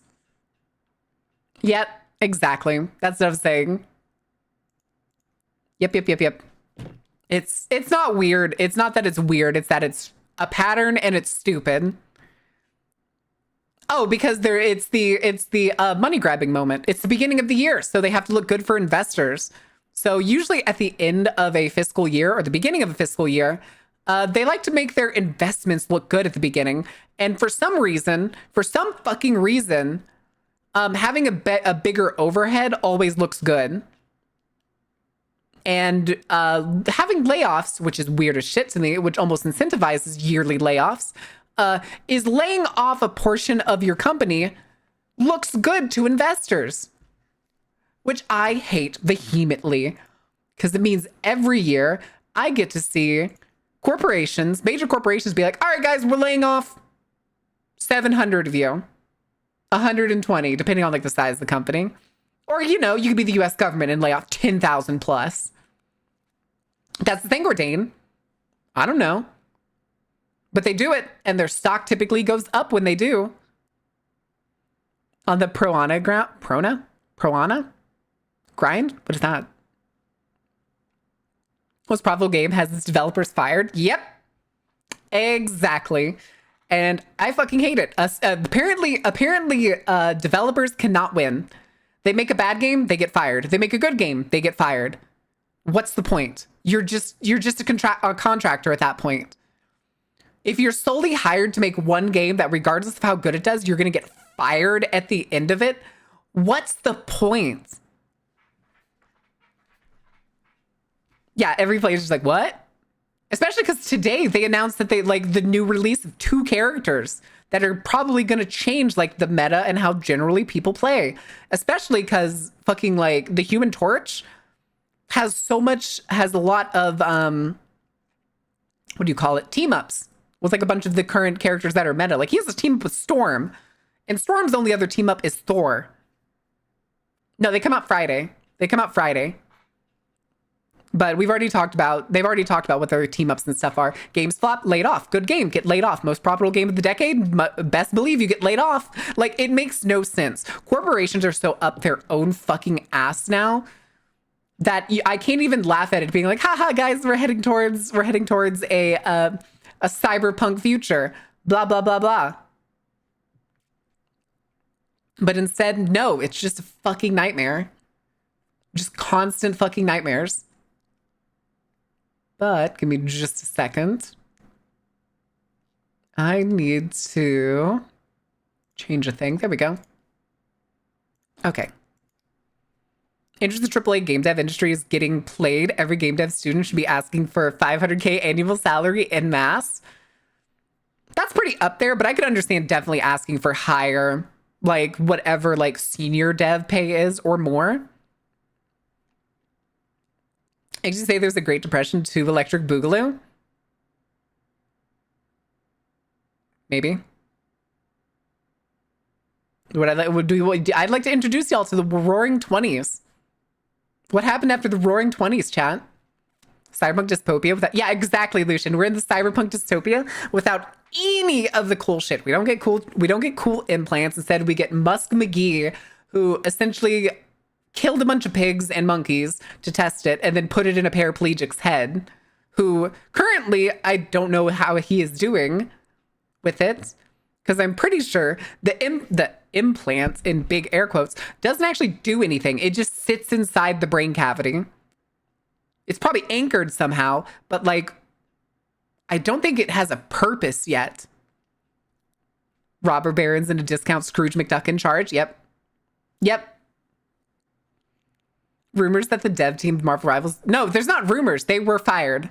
Kinshi, that's what we were talking about. They were fired. The head dev of the entire Seattle office got shut down by NetEase, is what it looks like. And the head dev there apparently posted it on, from what I see, was rejecting. Of course it fucking was. It's a foreign body. It's a foreign body in the most crucial area of the human body. The Neuralink guy is still alive? Who knows? They don't want to, like, Tesla or whatever the company that he fucking puts that neural implant through, probably doesn't want people to know that he might have died from it, from like some heinous brain infection.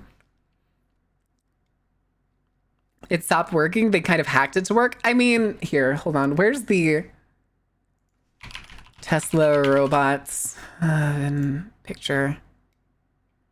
Like these things, when they did like the big like demo at, I forget what they called it. They had like a big business convention where they were like demoing these robots at the convention. It was the same time they did the like Tesla, the bus. This world is what you need, like this thing. Okay, yeah, here's a picture. Well, this is not a picture. This is a fucking edited thing. But there's the bus, there's the robots. They did it at the same convention, and they confirmed it after the convention and only after people questioned them. But the robots were controlled by people in suits in a different room. Hold on, I think I hear somebody. Okay, hold on, I'm gonna go close the door. Or actually, I'm gonna go check that. Give me a second.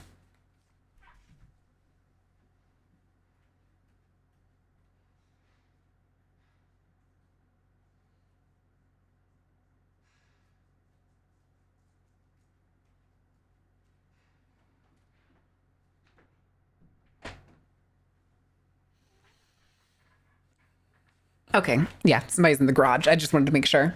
I just wanted to make sure I knew who they were. All right, how much of the stuff they had already done that they're going to play off as the new devs' ideas? I wonder what happens when we finally get the area where the old devs' stuff stopped. Probably immediately. Probably as soon as after the new heroes hit the meta and people start breaking shit. That's probably where it's going to happen. I'm almost certain. Especially if the dev team was who was primarily handling balance and stuff and mechanics. So much like conflict of interest so Musk can get more money. Always. Always. Amazon Mechanical Turk. Also, hi, Heaton. I'm sorry. I didn't say thank you for the raid. Welcome in, Heaton. How was your stream? Did you have a good time? What trouble did you get into? What shenanigans were you up to? There it is. Special event. What was the special event? What did I miss? Shit. What did I miss? Heaton, what happened? Heaton, what happened? Tell me your secrets. Tell me your secrets. The Neuralink implant jams a bunch of probes in the brain. Over time, it causes scarring that stops the implant from working. More working probes means you can filter out the noise. So Neuralink has to up the noise threshold to allow the implant to still work, but slower and worse. Okay, that makes sense. That makes sense that it causes essentially scarring on the brain, and then the scarring tissue is much stronger than what is expected to send through. But even then, what does it do? Does it do anything? Wasn't the main dev team, it was a support team, and it was one guy. I think I'm pretty sure it was more than that. Said team. You see, where was that? I forget, where was that? Was it gaming?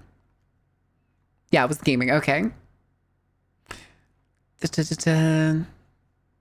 Fuck it and just did it. Maybe. Even regardless, it's fucking stupid. We saw horror videos on YouTube. Wait, what do you mean? Oh, okay. I'm sorry, Jex. I missed it. Libby Celestine and us horror videos. Oh. But what was the special events? Is it your anniversary? Is it your birthday? What's going on? What's the deal? That's what I remember. I remember when they were testing it, that they were testing it on both pigs and monkeys, and they were all dying. Collab? Special event? Okay. Interesting. Called Vior Blood. I have not, but let's get back to the video, guys. We're currently learning about the Nautilus expedition. Runners, the ice drills, and the shock we side-tanged it after the which commercial you worried break. would actually lodge itself into the ice, trapping the Nautilus beneath the surface. Okay. Wilkins insisted on installing a photosensitive electrical I don't know why cell to they measure just the wouldn't thickness do of this. the ice above, so he'd know where to surface. but Simon Lake denied the request. The Nautilus was Hold late. on. There's no benefit, but there was one deaf guy who started to hear things, but it was only white noise. I think there's if you're hearing white noise after they put an implant into your head, I hate to tell you, you're probably hearing the implants. That white noise is probably the like static or electrical charge of the implants.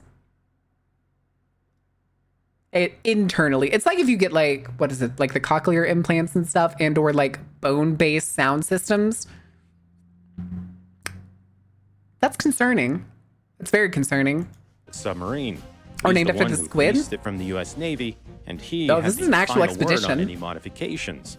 Wilkins I don't merely think it was subcharted named after for the book. expedition. There was think it was named little after he the could do animal. but accept the submarine as it was. The Nautilus? But the The wonder animal gadgets Nautilus? would cause headaches before the expedition even began, repeatedly forcing the sub back into port for repairs. Damn it. It was I'm one out of thing to water. invent novel features.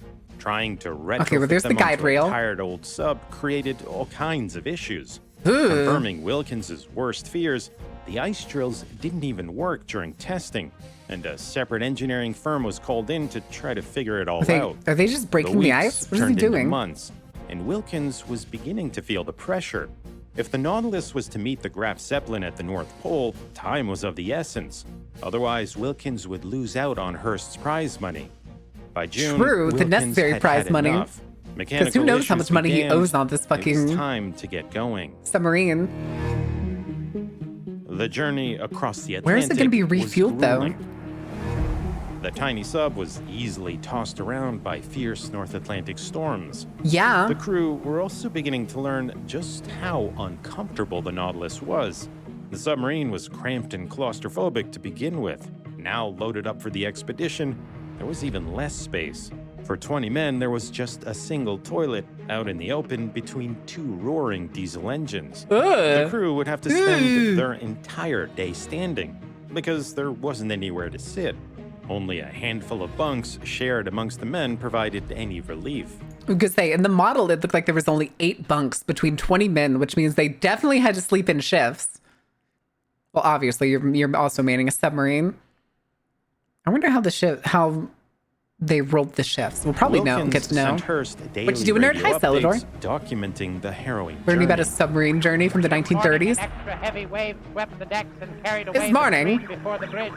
Nearly everyone aboard was seasick. Hot bunking. And when the Nautilus's bilge pump failed, sewage, oil, and vomit began to swill around the crew's feet. But as the tiny sub battled the fierce Atlantic, things Oh, I hate only that. got Oh, I worse. hate that so Fourth much. cylinder of our starboard engine is badly cracked.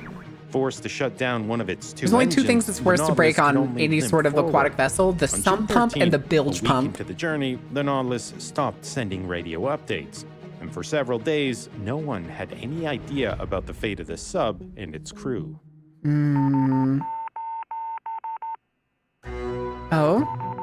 Oh, Morse code distress call. On June 15th, the battleship Wyoming found the Nautilus drifting aimlessly about 1,000 kilometers northeast of the Azores. Both engines had failed, and the batteries were dead. Wilkins Christ. would now face the humiliation of having his sub towed the rest of the way across the Atlantic. 18 Worse naked still, sailors. 4 crew No! members quit, and the Nautilus once again needed Standing in major shit. repairs. They would take weeks for replacement parts to arrive from the United States. It meant there was no longer enough time to catch up with the Graf Zeppelin, and in a stunning blow, Wilkins could no longer claim Hearst's prize money. Yep. The media also turned against him, running headlines that openly mocked his expedition. Awful by our Wilkins was side under member of boat's mounting crew. pressure. Boats? His This ain't no submarine boat. didn't work. His crew was demoralized, and winter was fast approaching. At this point, just about anyone else would have thrown I mean, they were using a World War I submarine to try and cross the entire Atlantic without any sort of escort. So, as you do. But It's this a was silly Sir boat that's Hubert it's really, Wilkins. really low in the water. Even months behind schedule, Wilkins pressed ahead. On July on. 28th, the expedition The weird thing to me, too, is here, you can actually see it in this little video part. They added a guardrail, okay, right? So they added a extendable guardrail that was meant to basically keep the submarine off of the ice from the top. but then they still left the railings and like the remains of what I think was like a guard booth of some kind on top. If they didn't always have that guardrail engaged to keep it from here, then they purposely built that guardrail with the expectation that they were going to tear this railing completely off. Oddly elaborate terminal self-harm. Yep. That like they were only going to engage that rail once they felt that all of this railing was going to already be torn the fuck off. Early 20th century had very poor OSHA regulations. Fuck OSHA. Months behind schedule. When did OSHA came into existence? I think in the 50s, didn't it? The expedition finally left for the North Pole. The Nautilus was still also, there's the Faroe Islands. But the crew had gotten used to making repairs on the go. Who doesn't enjoy good railing? None of these are good railings. During scheduled Hi, Kira. How are you doing? By August 15th, the Nautilus had reached the last inhabited land before What trouble are you getting into? What shenanigans are you up to? Finally sending out upbeat progress We reports. learning. Yeah, we learning. And on the 19th, the Nautilus Chat, reached you will the learn. first ice flows. To celebrate, the men were given a break from the cramped conditions and began Go play on the collecting ice, boys. scientific data. Back home, Hearst relayed fascinating new discoveries, like Dry a law. warmer layer of water deep below the surface, thought to be vital for predicting weather. After traveling Goodness. a week in the ice, How's the you? I still Nautilus got a reached cough, but I'm doing 82 pretty good. degrees I'm north, doing pretty good further otherwise. than any vessel had We all ever die at made it work. under its own power. Hey, every OSHA It looked regulation like is literally Wilkins written in would blood. I'm actually sorry. do it. I'm He fine would with travel OSHA. 1,000 kilometers under the ice. Listen, without OSHA, we'd still be probably like going into mines that are only 2.5 feet tall. Turn your head and cough. That's what I usually do. Just working. Are you having fun working? I like the way that was said. It's just like you're kicking your feet. I'm just working. Oh, really? You having fun at work? Said OSHA regulations are written with charcoal. True. It's in beams. Some are probably written in poop. I mean, maybe. It depends on the regulation topic. Chat, are you forklift certified? No. Nobody here is forklift certified. Well, some people might be. I forget. I don't think Veg is forklift certified. But as the world read about It's kind of funny. Wilkins' I've been tempted to do it just for the onboard shits and giggles to be like, yes, I'm things were forklift not as they certified. seemed. Wilkins had once again merely put on a brave face. In reality, the Aren't very crew were comfy, but it's better than exhausted crushed and toes with freezing. 500-pound The server Nautilus chassis. had no heat Takes the or year to heal. insulation. True. Nothing but bare metal separated them from the frigid Arctic waters. The crew were constantly sickened with Just food Spark Story. poisoning Thank you, of course, and Salvatore. dosed with lead from the soldering in better the than being submarine's maimed. pipes. Attempting the pole this late in the season would be extremely dangerous. And without exception, everyone wanted to turn around. But and you head only home. just made it here. Everyone except Wilkins. Fuck you, Wilkins. On August 27th, he gave the order to dive. Everyone except Wilkins wanted to leave. I'm sorry, guys, but that's the point where you pull a mutiny, okay? It's time to commit mutiny. It's time to kill Wilkins and hang him from the poles. Or put him in the shitter. Put him in the shitter room until he's deaf. We're just shoved in a torture tube, pretty much. And yeah, that's where it should have been. That's what it should have been. And that's the point where Sir Wilkins was found dead. It was never seen again. That was the last report of Sir Wilkins. Beneath the ice. But the Nautilus refused. The diving rudder, the mechanism that controls vertical motion underwater, Oh my just God. wouldn't respond. Wilkins sent a diver to investigate. God fucking He damn soon it, returned dude. with a stunning discovery. It's gone. It's not The there. rudder had simply disappeared. Maybe it had fallen off and somehow no one noticed. Or maybe, as Wilkins suspected, the crew had sabotaged the sub in an attempt to end the expedition. Okay. By this point, even I'm okay with Hearst that. was publicly urging Wilkins to return home. But again, things weren't what they seemed. In a And with a private better message, vote, the yes. Hearst Corporation pressured Wilkins to continue to the pole, reminding him of their agreement. And that left Wilkins with an impossible decision. Return. Okay, so it technically wasn't a full-on reward, I'm guessing. To Sir Hubert Wilkins, clearly specified in the contract that submarines on leaving Spitsbergen would definitely attempt to cross the Arctic to Alaska via the pole. News Chronicle undoubtedly right as to conditions under which payments are made. Wow. What a fucking dick. What a dick. It's better after a home to keel certain hauling. failure and True. financial ruin, or press on and risk the lives of the crew. On August 31st, Wilkins ordered that's also such a bitch move, though, to be like, all right, you don't get the chance at the prize money, but now I'm going to be an absolute bitch about it. If you don't and decide to delay, I'm going to take all the money back. It's like, to send those messages to? True. The ballast tanks flooded and trim set 2 degrees down. He would force the Nautilus to submerge by ramming it under the ice. Oh my God. The sound of the sledge runner scraping against the ice reverberated right through the superstructure. I would have gotten out. I would have gotten out. Apart. It's as though Wilkins had lost his mind. Yeah, he fucking did. Reach the pole in the crippled sub. But faced with an endless string of setbacks, Wilkins seemed determined to prove a point. If it wasn't sinking under the power of its own power. Wilkins ordered a test of the ice drills. For hours, the crew tried in vain to bore through just a few feet of ice. Each time, Simon Lake's patented drill would only go so far before jamming. It was hopeless. On September 6th, Wilkins finally sent out the radio transmission that, by now, everyone was hoping for.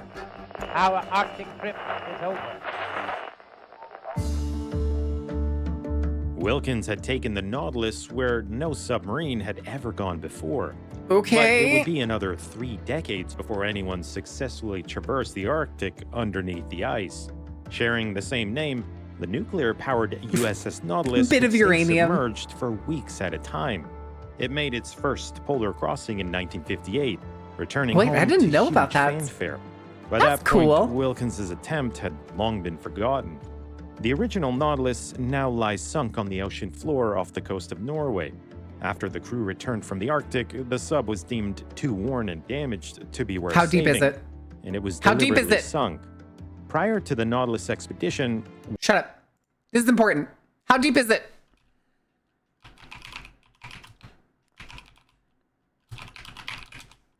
How deep is the Nautilus?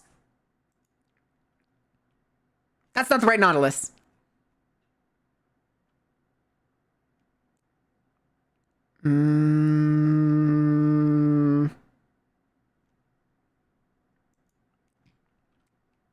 It's in a fjord? Is it? Sail it back to this Bergen Shipping Company with the approval of the U.S. Shipping Board. She was scuttled in international waters off of Norway, September 29th. Even this ignominious fate does not come easy. The first attempt to sink the Nautilus had to be called off due to bad weather. She was finally sunk November 20th, 1931 in the fjord a short distance from Bergen. Okay. Valve was opened to the forward tank. The Nautilus filled with water and sank at 12 noon. 50 years later, a team of Norwegian divers located the wreck of the submarine. She remains in very good condition, which has begun talks of raising her to display in the Bergen Maritime Museum. That'd be cool. Otherwise, I want to go diving. I want to go see if I can see it. Considered amongst the greatest explorers. I want to go see if I can dive to it. 106 to 110. Is that meters or feet? Contributions to our understanding of the North and South Poles. But his final expedition left him financially ruined. He looks and largely forgotten almost by history. shell-shocked. After passing Meters? away at the age of 70, Wilkins's final wishes possibly were fulfilled feasible. when the crew of the USS Gate scattered his ashes at the North Pole. Wow, that was a very abrupt ending, but okay. Wait, America's Lost Airships?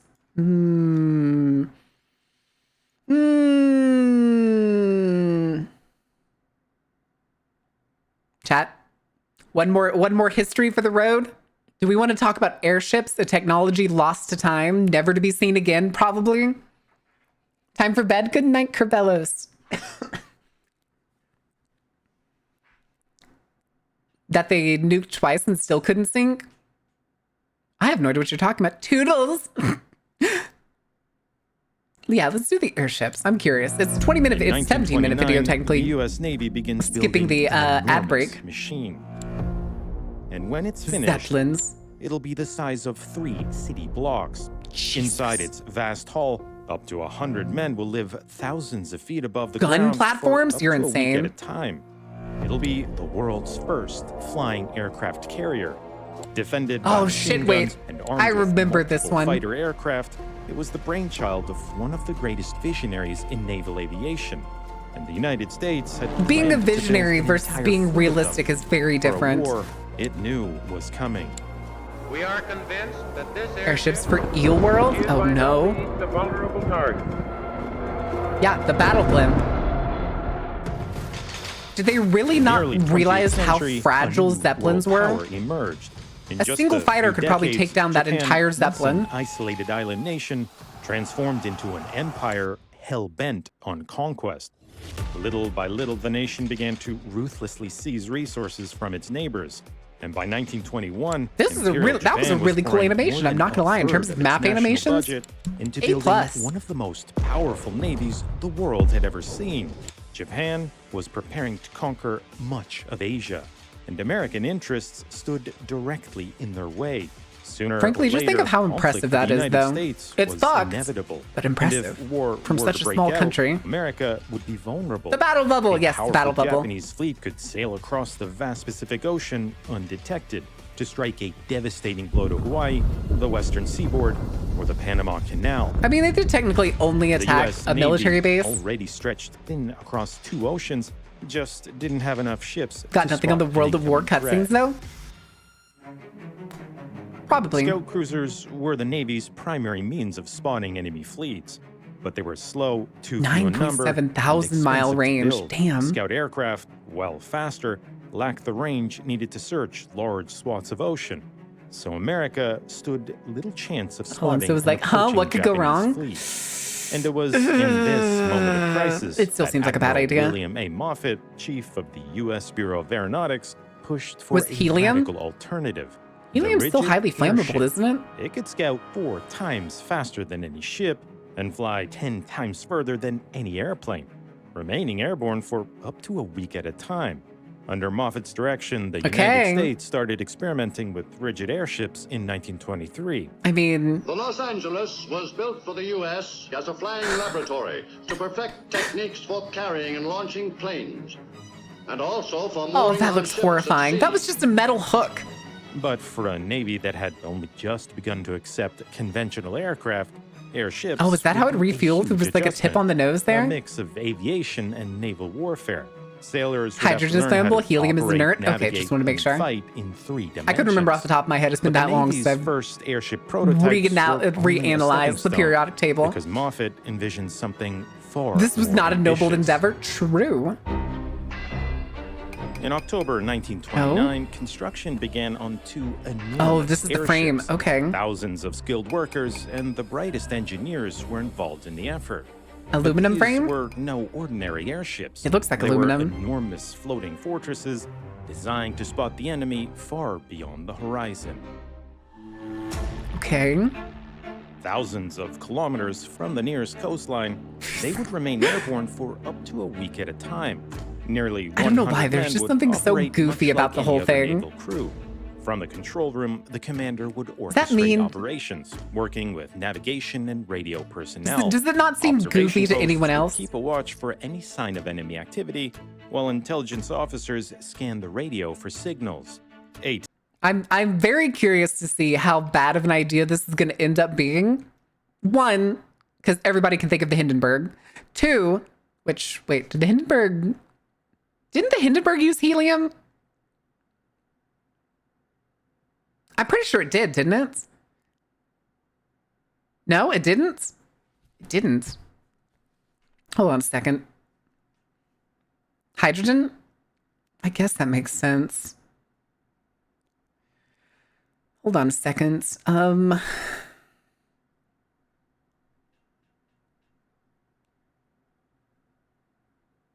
Okay, yeah.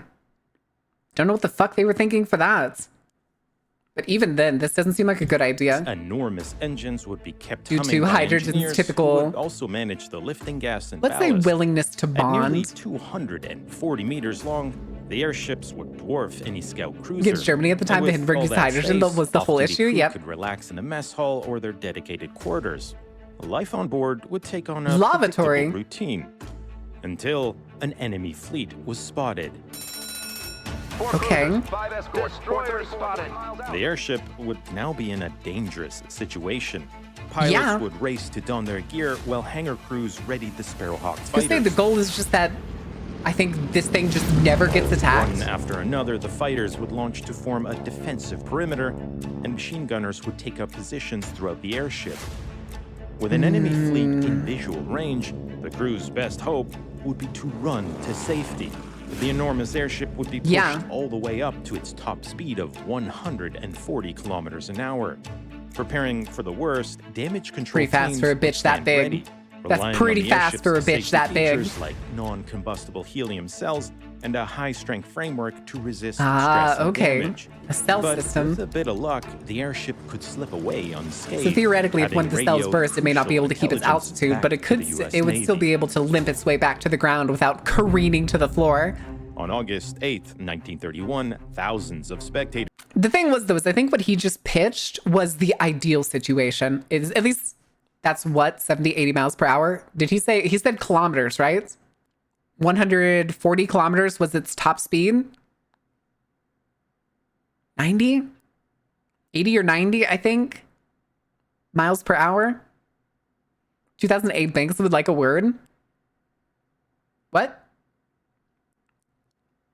Not making it because it can't be attacked. We're too big to sink. Panned into the Goodyear I don't know if it's too big to sink. The stealth system was something that they used in blimps pretty frequently. Airship, the USS Macon, was already under construction. Macon? And if Moffett got his way, a dozen more would follow. But not everyone was convinced. It's a joke. I figured with 2008 Banks crashing to the floor. A concern the Navy felt it had to confront. 90, that's what I thought. Okay. And defended by many machine guns, as well as by fighting planes carried within her, she is by no means. Thing is, I don't think that optimal. The Akron and Macon were no battleships. The way like he just said it, I don't think it's going to function that well at all. As rigid airships, their lifting gas wasn't under pressure. A few punctures might doom a blimp, but not a rigid airship. A decade earlier, a British airship showed just how durable they could be when it stayed aloft for nearly 6 hours after severe damage. Still, America's newest airships had much to prove. Through the rest of the year, the Akron's crew worked to master the giant airship. That's very curious. Cameras, they made it all look easy. Food! But soon, it would be obvious that operating the Akron was anything he's shaving. I was like, what is that? It's a shaving brush. On February 22nd, 1932, a group of Predator stalkers also be fighting Gloom this major order? For a demonstration flight. But as preparations were underway, the airship fully was cooked chickens. That's what they look like. A powerful gust of wind.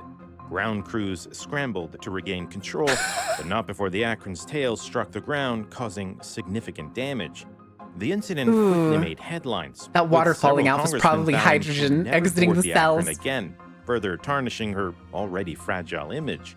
And only 2 months later, another incident. This time, the Akron found itself unable to land, as its lifting gas had become overheated in the sun, creating excessive lift. I fucking called it. I told you it wasn't going to work that well. There was no way in hell.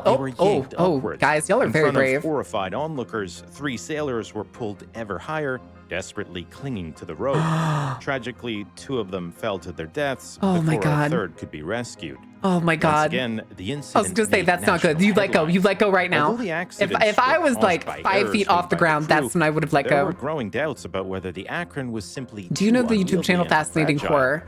And with the Macon nearing completion, Moffett had to prove his airships not Kiki's delivery service ass. No, Lucian. On the night of April 3rd, sailors died. The Akron was on a routine exercise off the coast of New Jersey. To the west, a fearsome storm was brewing. Oh no. On board were a crew of 76, including Admiral Moffett himself. As lightning lit up the sky, the captain had a decision to make. Either turn around, the airship back to safety, or press on. Moffett had long insisted that U.S. Navy airships... You are in a structure made out of metal that is held aloft by gases in the sky with 70 other people on board in something that has not been able to prove itself as anything close to reliable. Surrender in our moment of triumph. should face any kind of weather. They were warships, after all, built to endure. A smaller aircraft designed to fly higher than contemporary planes. You better not pull some SR-71 Blackbird shit over here, Hectic. So help me God. So help me God. He knew how tough they were. Fight those electrons? Oh my God. As conditions deteriorated, the Akron held steady, increasing her speed to push through the worsening turbulence. Okay. But as the hours passed, she would be enveloped by the most violent storm front to hit the North Atlantic seaboard in nearly a decade. Oh, that's even worse. It's a very cool plane. It is a very cool plane. There were only 3 survivors, and but Moffett it's cool. wasn't one of them. The loss of the Akron shocked the nation. Investigators determined... My God, guys, this military vehicle that on its first test run broke its own tail rudder, got blown away by a slight breeze, and then on one of its maiden voyages during a regular routine stop decided to go into a storm that was stronger than the last decade, and it didn't survive. I'm shocked. I'm shocked, I say. Dude tarkened himself pretty fucking much. It'd be fine if it wasn't a decade storm. I fucking doubt it. I fucking doubt it. I bet it wouldn't have survived a regular thunderstorm. I would bet money on that if it had flown into any regular thunderstorm, any Midwest thunderstorm, it wouldn't have survived. We should bring back airships. God damn it. God damn it. God damn it, Jarathi. All right. Determined that strong downdrafts forced the Akron Planes into the have failed us. Planes are the most reliable the accident was in comparison. On poor decision-making by the crew and their over-reliance on faulty altitude readings caused by the low-pressure storm front. In other words, the airship was flying too low for the conditions. The Akron was supposed to have been the sturdiest and most advanced airship ever built. So when her sister ship, the Macon, took to the skies just 2 weeks later, the U.S. Navy's airship They couldn't even give it some aesthetically pleasing points. They had the bearings and the aluminum frames just fully visible. In July 1934, Captain Herbert Victor Wiley took over as commander of the Macon. Wiley had served on the Macon was one of the other ones. Airship before her, and incredibly was one of the 3 Hold on a second. Go back. That man's gay. I'm calling it now. That man's gay. He's in the Navy. Well, yeah, Navy. These were Navy airships. Okay. He has the ascot hands in his pockets. Flamboyant as can be. Oh, shit. I double-clicked instead of single-clicked. He was Gay. one of the 3 survivors from the Akron in the disaster. Navy. Wiley knew a thing or two about airships. Look at that hairstyle. And he was convinced that the Navy had been using them all wrong. Gay. Before Wiley took command, the Macon did terribly in Navy exercises. The Goodyear Zeppelin dock? Scout enemy fleets, she was almost always shot down in mock drills. Her performance was so poor, she was almost always shot down in mock. Participated in fleet exercises, shot down by anti-aircraft fire from enemy cruisers, and was later shot down again by 36 enemy fighters. Flight exercises illuminated during night operations and was promptly shot down. Hit by enemy fighters in the 5th and shot down again. Fleet exercises from April 9th to 12th, shot down twice by simulated enemy attacks. May 5th through the 7th, Fleet Problem 14 shot down by Grumman FF-1 fighters after relaying critical carrier positions. It's a very shitty scouting vehicle is all it is. It's a suicide scouting vehicle. Drills. Her performance was so poor, Navy sailors started calling her the bag. The problem was the airship itself was doing all the scouting, while the fighters were merely for defense. This meant as soon as the Macon spotted an enemy fleet, they'd spot her right back. So Wiley turned the approach on its head. Under his command, the fighters would do the scouting, while the Macon would be kept hidden from view. But this approach How low would the Macon have to fly to be hidden from view on the ocean? Reliable radar and radio homing equipment simply didn't exist. If the pilots flew out of sight of the Macon, they risked never finding their way back. So Wiley worked with his pilots to develop a mathematical vectoring system. The fighters would fly at a predetermined speed, 60 degrees off course, while the airship moved forward at its own pace.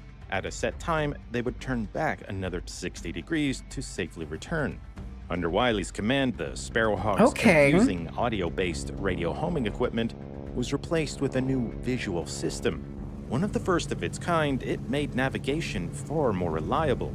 I mean, if you're Sparrowhawk playing with fighters were math, also then I mean, modified it's for greater it's speed just and range it's just smart. by replacing heavy landing gear with a streamlined fuel tank. With these improvements in place, the fighters could now I mean, I guess they didn't need landing gear if they were just landing back on the airship. But there was still one problem. The Navy's exercises seemed almost guaranteed to ensure the Macon failed. Time and again, the airship was forced to tactically scout crowded areas full of enemy ships and planes. But the Macon was built to search vast swaths of open ocean.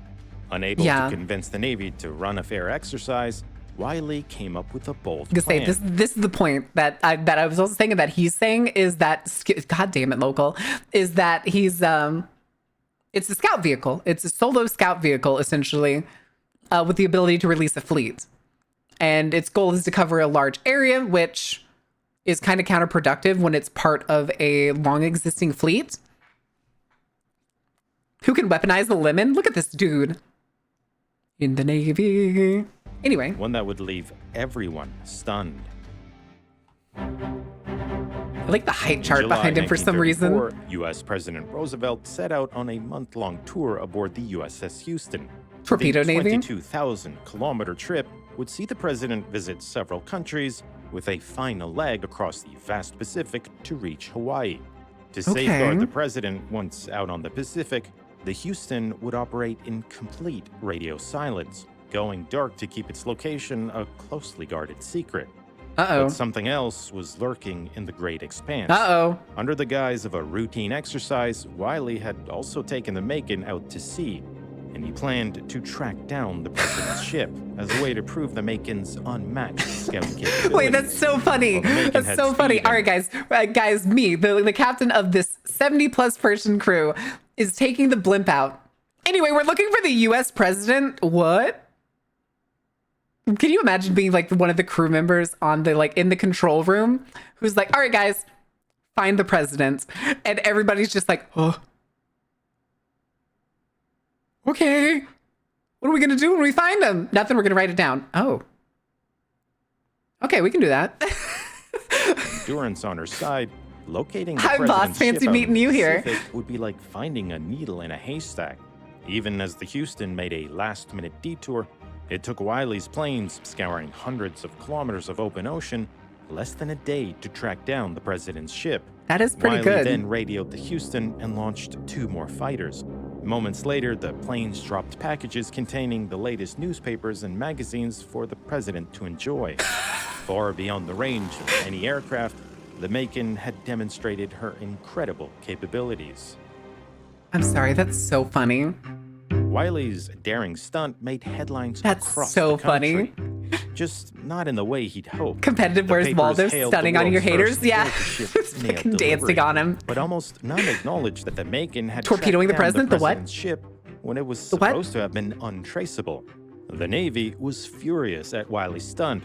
It was only because President Roosevelt was so thoroughly impressed that Wiley was spared from disciplinary action. Get fucked. In the following months, Wiley you, Navy. That was refined cool. the Macon's capabilities, doubled operating hours, tightened procedures, and rigorously drilled the airship's crew. I'm guessing the Macon, though, didn't last very long because operation in mind. I've never heard of the Macon before today. In the spring of 1935, Wiley would target the pride of the U.S. Navy, the aircraft carrier Lexington. Under the cover of darkness, I've been on the Lexington. The carrier was most vulnerable. Wiley would have his the aircraft Lexington. strike the Lexington's now a museum ship down in Corpus Christi. If anybody ever wants to go see it, was it's a very fun tour. Time. For nearly a year, she had been operating with a serious structural flaw. Engineers had discovered a critical weakness in her upper fin's design. Structural reinforcements would have fixed the issue, but despite repeated warnings, the Navy delayed repairs. Oh, this is gonna go bad. Of course, it's the fucking military. 1935, while returning from another guys, we have this problem. We can fix it pretty easy for y'all if you'd let us. Nah, it's fine. Eventually tore off the Macon's upper tail. For nearly an hour, the crew fought to regain control. Their efforts were in vain. They finally managed to bring the airship down onto the water's surface, and 81 of the 83 crew were rescued. But the USS Macon, along with its 4 Sparrowhawk fighters, sank into the depths. On December 7th, 1941, is the wreckage Japan still there? launched a devastating surprise attack on the United States. They also wanted to embarrass the ship? Probably. Damaged or destroyed 19 U.S. Navy warships, tragically taking the lives of a negligent discharge directly in the direction of the U.S. Iowa while Roosevelt was on board. An enormous Japanese fleet, including the largest assembly of aircraft carriers the world had ever seen, had sailed across the Pacific completely undetected for more than a week before attacking Pearl Harbor in Hawaii. Well, darn. In just a little over an hour, America's Pacific battleship fleet was decimated, putting the United States on the back foot as it was drawn into the Second World War. The whole ship already sitting on the bottom, but all of its gun turrets are still out of the water. Some have suggested that a fleet of airships, just as Admiral Moffett had envisioned, could have prevented the Pearl Harbor attack. Serving as the eyes of the Navy, they could have spotted the advancing Japanese fleet and radioed back a warning to the United States to be ready. Okay, that's possible. But in order to be able to guarantee that the possibility of Pearl Harbor not happening in that case, and assuming that the solution is the fleet of airships, you would need, essentially, because it said they could stay aloft and in travel for up to a week, you would essentially have a constantly interchanging, let's call it moving network of airships scanning the entire ocean. Or essentially like scanning, anticipated areas. So like the Northern Pacific would essentially have to be like the area that they were constantly undetected by us. It's been proven repeatedly that they knew ahead of time that they were coming. I mean, between a blimp and airship being loud as fuck, and I mean, it being in the air, and the size, as they described earlier, the size of 3 city blocks. That shit on a clear day is going to be spotted from kilometers away. Like, probably far before the airship could spot the specks of a ship. I trust the blimp. This isn't a blimp. This is an airship. They're different. Blimps are under pressure. Airships are not. Joe Crispy, thank you for the follow. Welcome in. Enjoy the show. Although there were follow-up also, did I say Bard? Even larger. Oh, Bard, give me a head pat. I'm sorry, I missed that, Bard. The reality was, by the mid-1930s, B-52s just cruising outside of Russia's borders before ICBMs were invented. Yes, wasn't going to lift any more in the future than it already did. Which was essentially the network that they made later. Incredible leaps forward, flying ever faster and further. Even during the Akron and Macon's time, the was more reasonable. True. Scouting had already started to shift towards sea. I was gonna say it's the fact that it's earlier. It's the fact that airships were so early in the militaristic developments prior to like the B-52s and the seaplanes. I brain farted. I almost called them pelicans because I know there's a seaplane called a pelican. Planes, and with their massive size and vulnerability to weather, U.S. Navy airships were ultimately. Oh no, guys, a slight breeze. Oh well, I guess there goes our top technological, what do you call it? Ship. 5 floating cities at sea at any given moment. Are you talking about like aircraft carriers, the nuclear carriers? Are those the ones that you're talking about?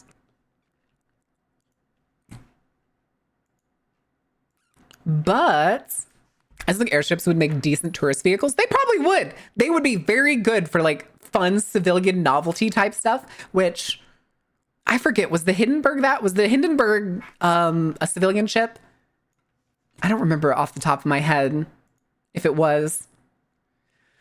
All right.